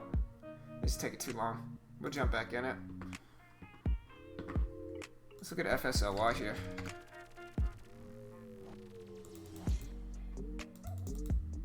Huge range though for FSLY. I gotta be careful with this one. It's like such a big range. Let me get with 25 shares first.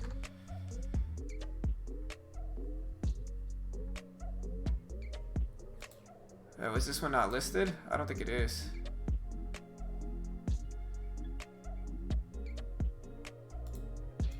Yeah, I don't think this one's listed, unfortunately. I don't think I can trade this one.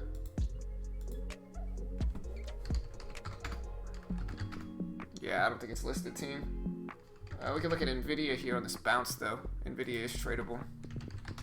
Kind of like the bigger range MU. Let's try to short into 450s here. Market's ripping back up, though. Kind of tough market, to be honest.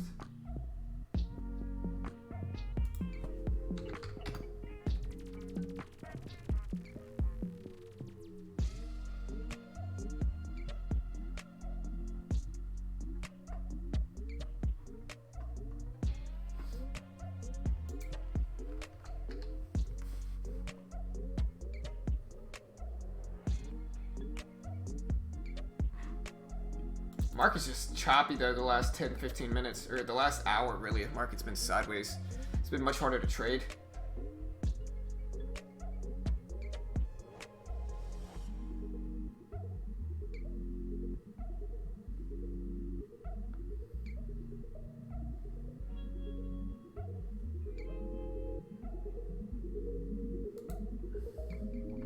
Alright, we're on 50 shares of NVIDIA. Now this is a big position, and it's going to be a fast moving position. We're going to try to make our money and get out of this thing though.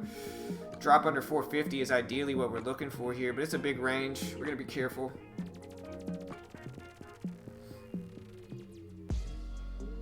Big spread too.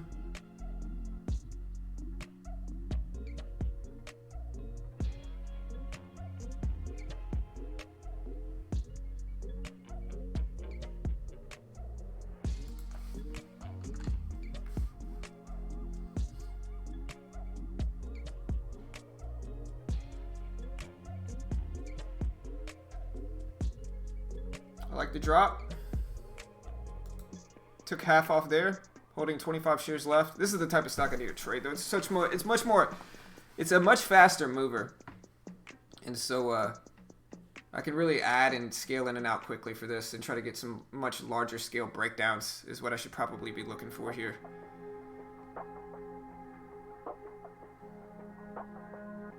Like I'm looking at NVIDIA.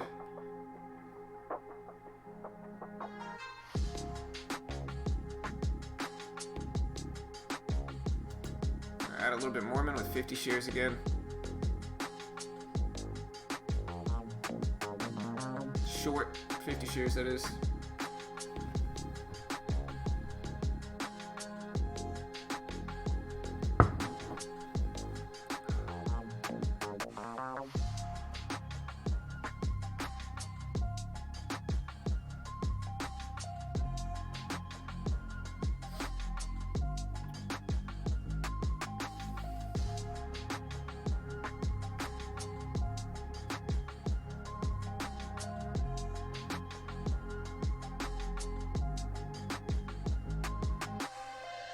Such a crazy spread right now for this one.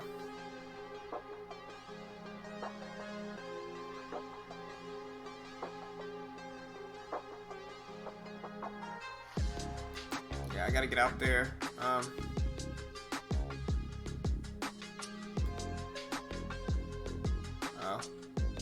Okay.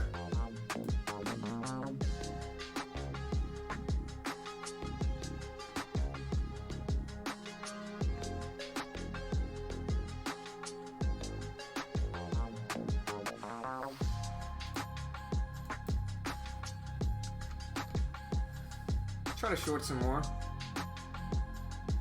Market's squeezing up though, which is going to be worse for me on the short side, so maybe I should approach it on the long.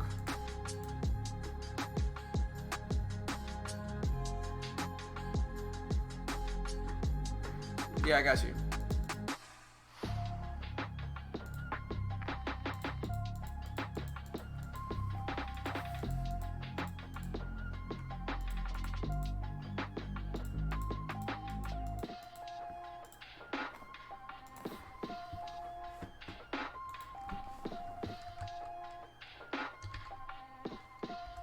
Who said it? Mike?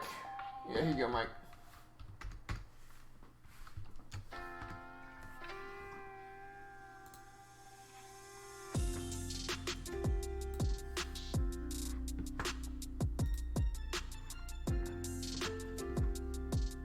Alright, so this is going to be a longer term short for NVIDIA. I'm going to wait for this one to really break down as the goal here. If this thing can drop down to like 449, 448 for the rest of the day, we're going to be fine, but we got to wait for that, I think.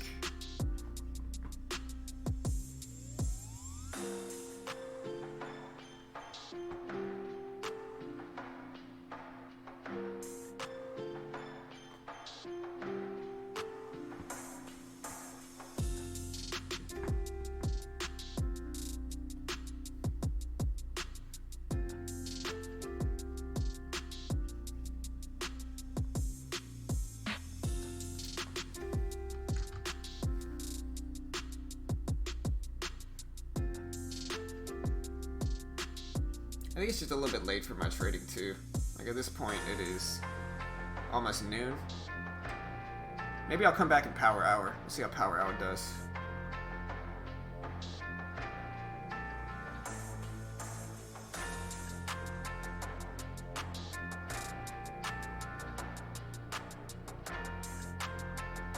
Such a small day, less than $100 in losses, but I'm trying to figure out the best stocks to trade for this challenge. And we're just kind of going back and forth. I usually love AMD and MU. I think I should probably trade NVIDIA more though, because it's got a larger range.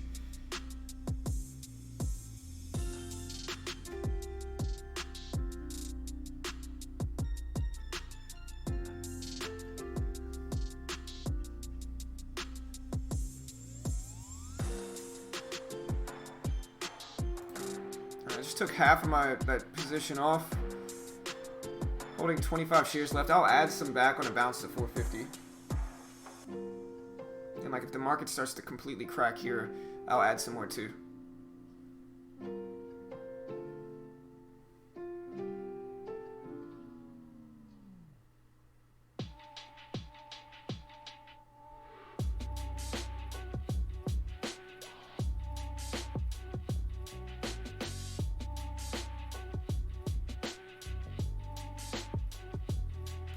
Add some more back here.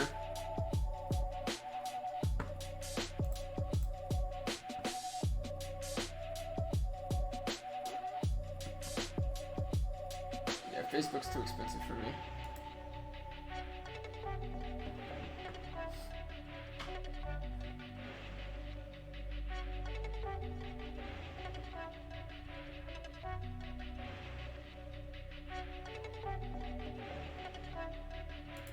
Take half off there.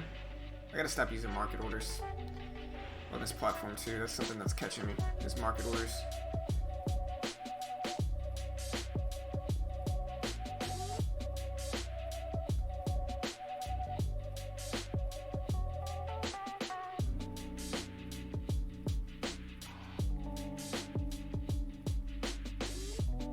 We're also gonna look for a breakdown under 49. I'm gonna add back to this one as it pops back up too. Here and with 50 shares.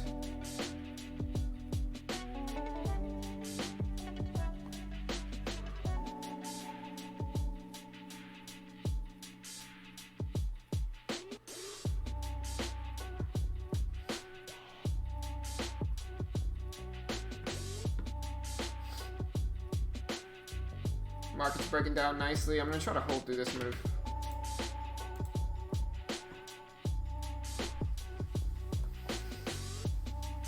Yeah, I mean, I definitely have better I'm peeling. I definitely have better results trading mid and high cap stocks. I just got to get into the rhythm of things. It's been a few months since I really attacked these, and so like it's gonna be a little while before I can actually get the hang of it a little bit better, and it's gonna take some time, I'm sure.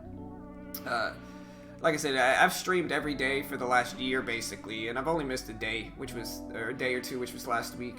But I've streamed every day for the last few years, and I've built up about 10 G's in profit, just specifically scalping mid and high cap stocks, and I did it all live so people could watch and see what it was actually like.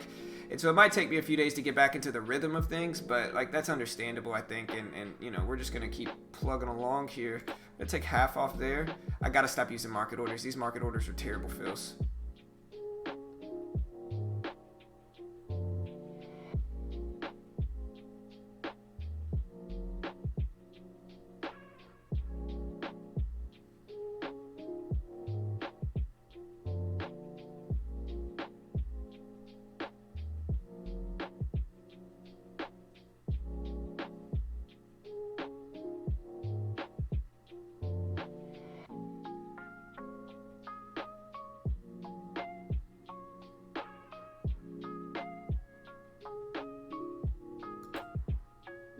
I added back. I'm in 50 shares again for NVIDIA.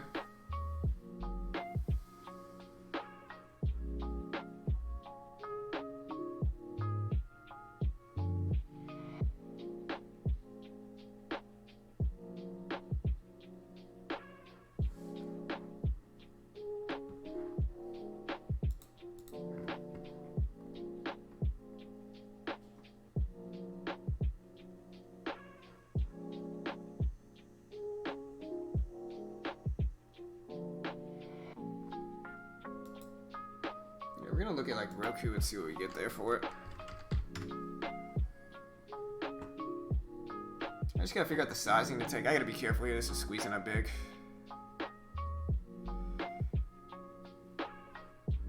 Like most of these are just following the market pretty closely.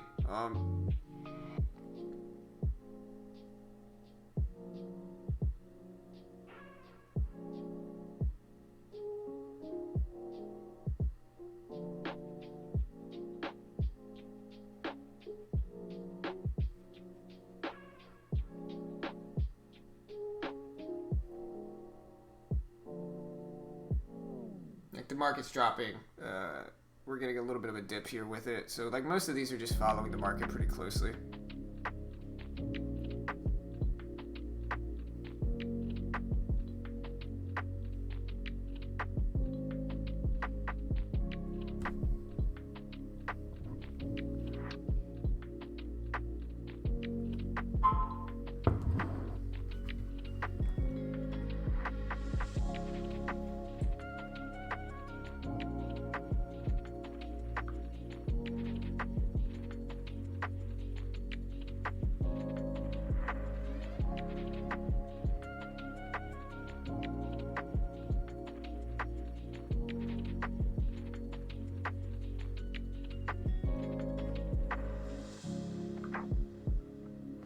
Oh man, I looked the other way. I gotta get out.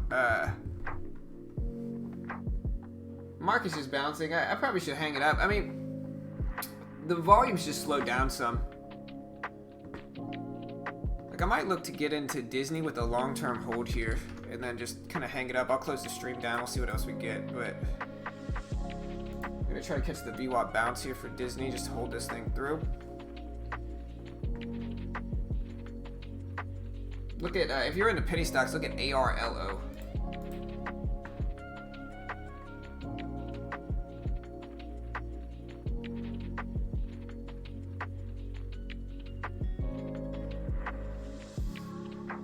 I mean, no, not necessarily. Like, I scalp, right? So, like, I high volume scalp my positions. And so, like, I'm mostly a scalper at heart.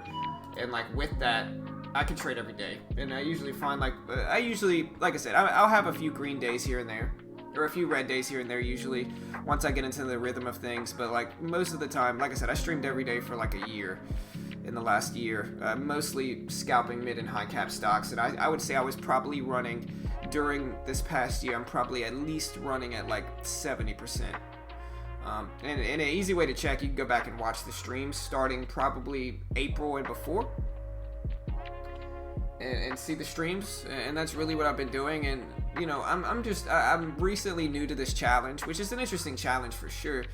And I'm just kind of starting to get the hang of it, learning how to approach it, getting used to the platform, so to speak. And so it's just going to take me a little bit of time. But it's not something like, listen, like we can judge by the day. But I think if you're a trader and you understand trading, you should understand like you're going to have fluctuations day by day that are relatively insignificant. You know, what matters is your long-term direction. And I think I just got to get into the hang of things a little bit more and we'll be all right, you know. But like I said, about 2 months ago, I switched from focusing on mid and high cap system to scalping penny stocks system. And I've been getting better at scalping penny stocks, ironically. Like I've been trading penny stocks a ton and I've been making some money doing so. Like I said, I did have, on Thinkorswim, I'm like 5 green trades in a row. And so I think it's just, it's not going to happen immediately. And I think I got to have a reasonable expectation with it. Like I'm building a penny stock system, that takes time. And then I haven't really scalped mid and high caps in months. And so that's going to take time too. And I got to just try to have reasonable expectations for it all. You know what I mean? And like sometimes that's the hardest part of trading is having those reasonable expectations towards your own trading and towards like what you're supposed to do in the market. Because it's super difficult to just say, look, let me just focus on, taking it one day at a time. Because it's really easy to just put too much weight over short-term swings, which are inevitable. Like you're gonna lose, just like poker, you're gonna have negative variance that influences your trading and all that good stuff. In the end, I'm gonna trade every day regardless of whether I'm streaming or not. You know what I mean? And like, I stream every day. I let people watch. Obviously, there's gonna be a little bit more difficulty in doing so, but like, I like streaming. It's fun. And in the end, I'm not claiming to be an expert either. Like, I'm just letting people watch me trade for free. I'm not selling a course or a service. And like, sure, I post affiliate links like everybody else, but like, overall, it's not a big deal for me. That it's not a huge deal. I can just kind of let things go at my own pace.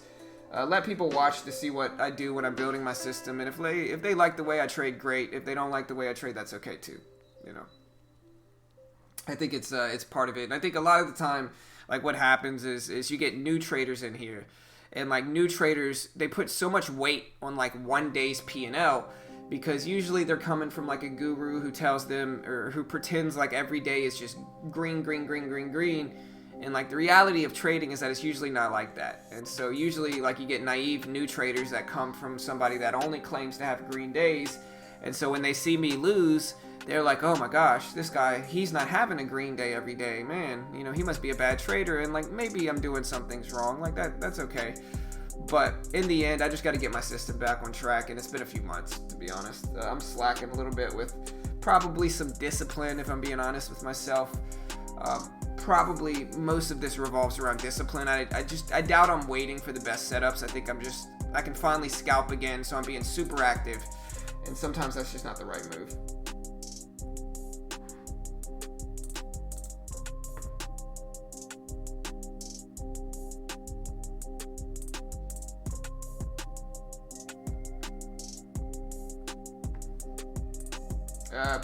Man, I don't know, brother. Slow it down. Trade smaller, bro. It'll get you used to trading again. But you gotta trade small, bro. One of the things that when people say they're too afraid to take the trade or they don't take the trade, it's usually because they're taking too big of share size. And so my advice to you is just scale down your share size, brother. Trade smaller. You'll be less scared. You'll be able to let the long-term direction play out.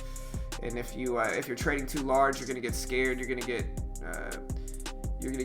scared out of the trade. You're gonna get influenced too much by the position. You're gonna get too apprehensive to take the position to begin with if you're using too big of size. And so my suggestion is just to slow it down. Take it slow. Trade small. You'll be all right.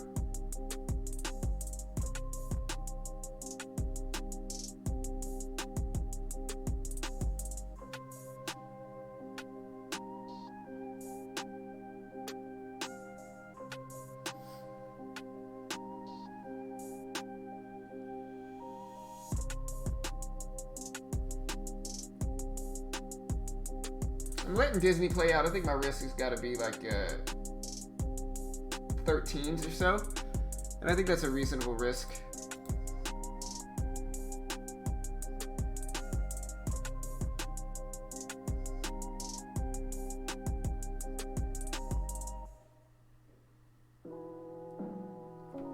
What desert? What are you talking about, bro? You trade your own way? That's cool, man. You know? I think you gotta trade your own way. Like I said, somebody asked me a question. I was just answering it.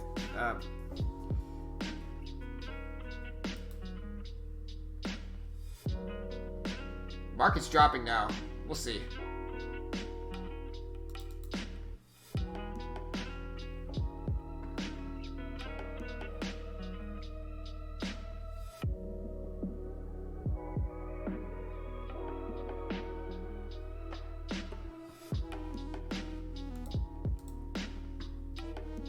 I don't know, man.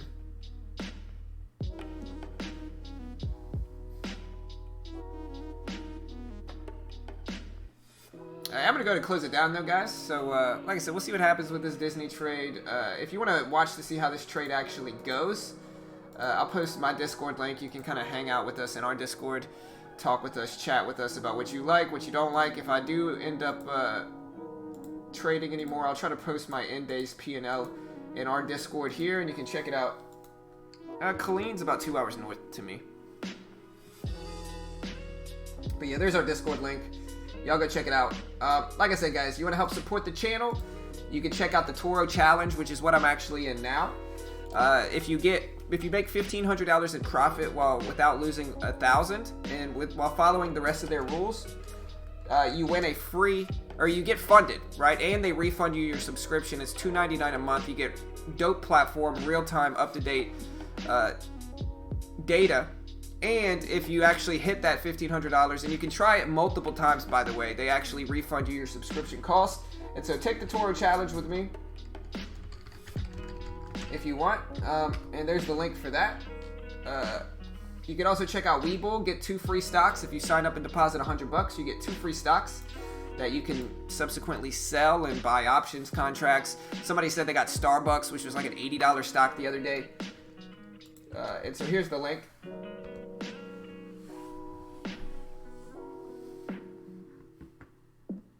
Hey, I appreciate it, Alan. But yeah, guys, I'm going to see you guys later. Have a good day. We'll see you guys next time. Good luck in the markets, guys. And yeah, have a good day. We'll see you guys later. I'm posting a video later, by the way, so hit the subscribe button. I'm going to be posting a video on my penny stock system, which, again, has been working pretty well. I've had 5 green trades in a row when I stuck to the system I've been trading with penny stock. So I'm going to make a video on that later. Hit the subscribe button if you haven't already. Click the like button to help support our channel. Good luck, guys. We'll see you guys next time.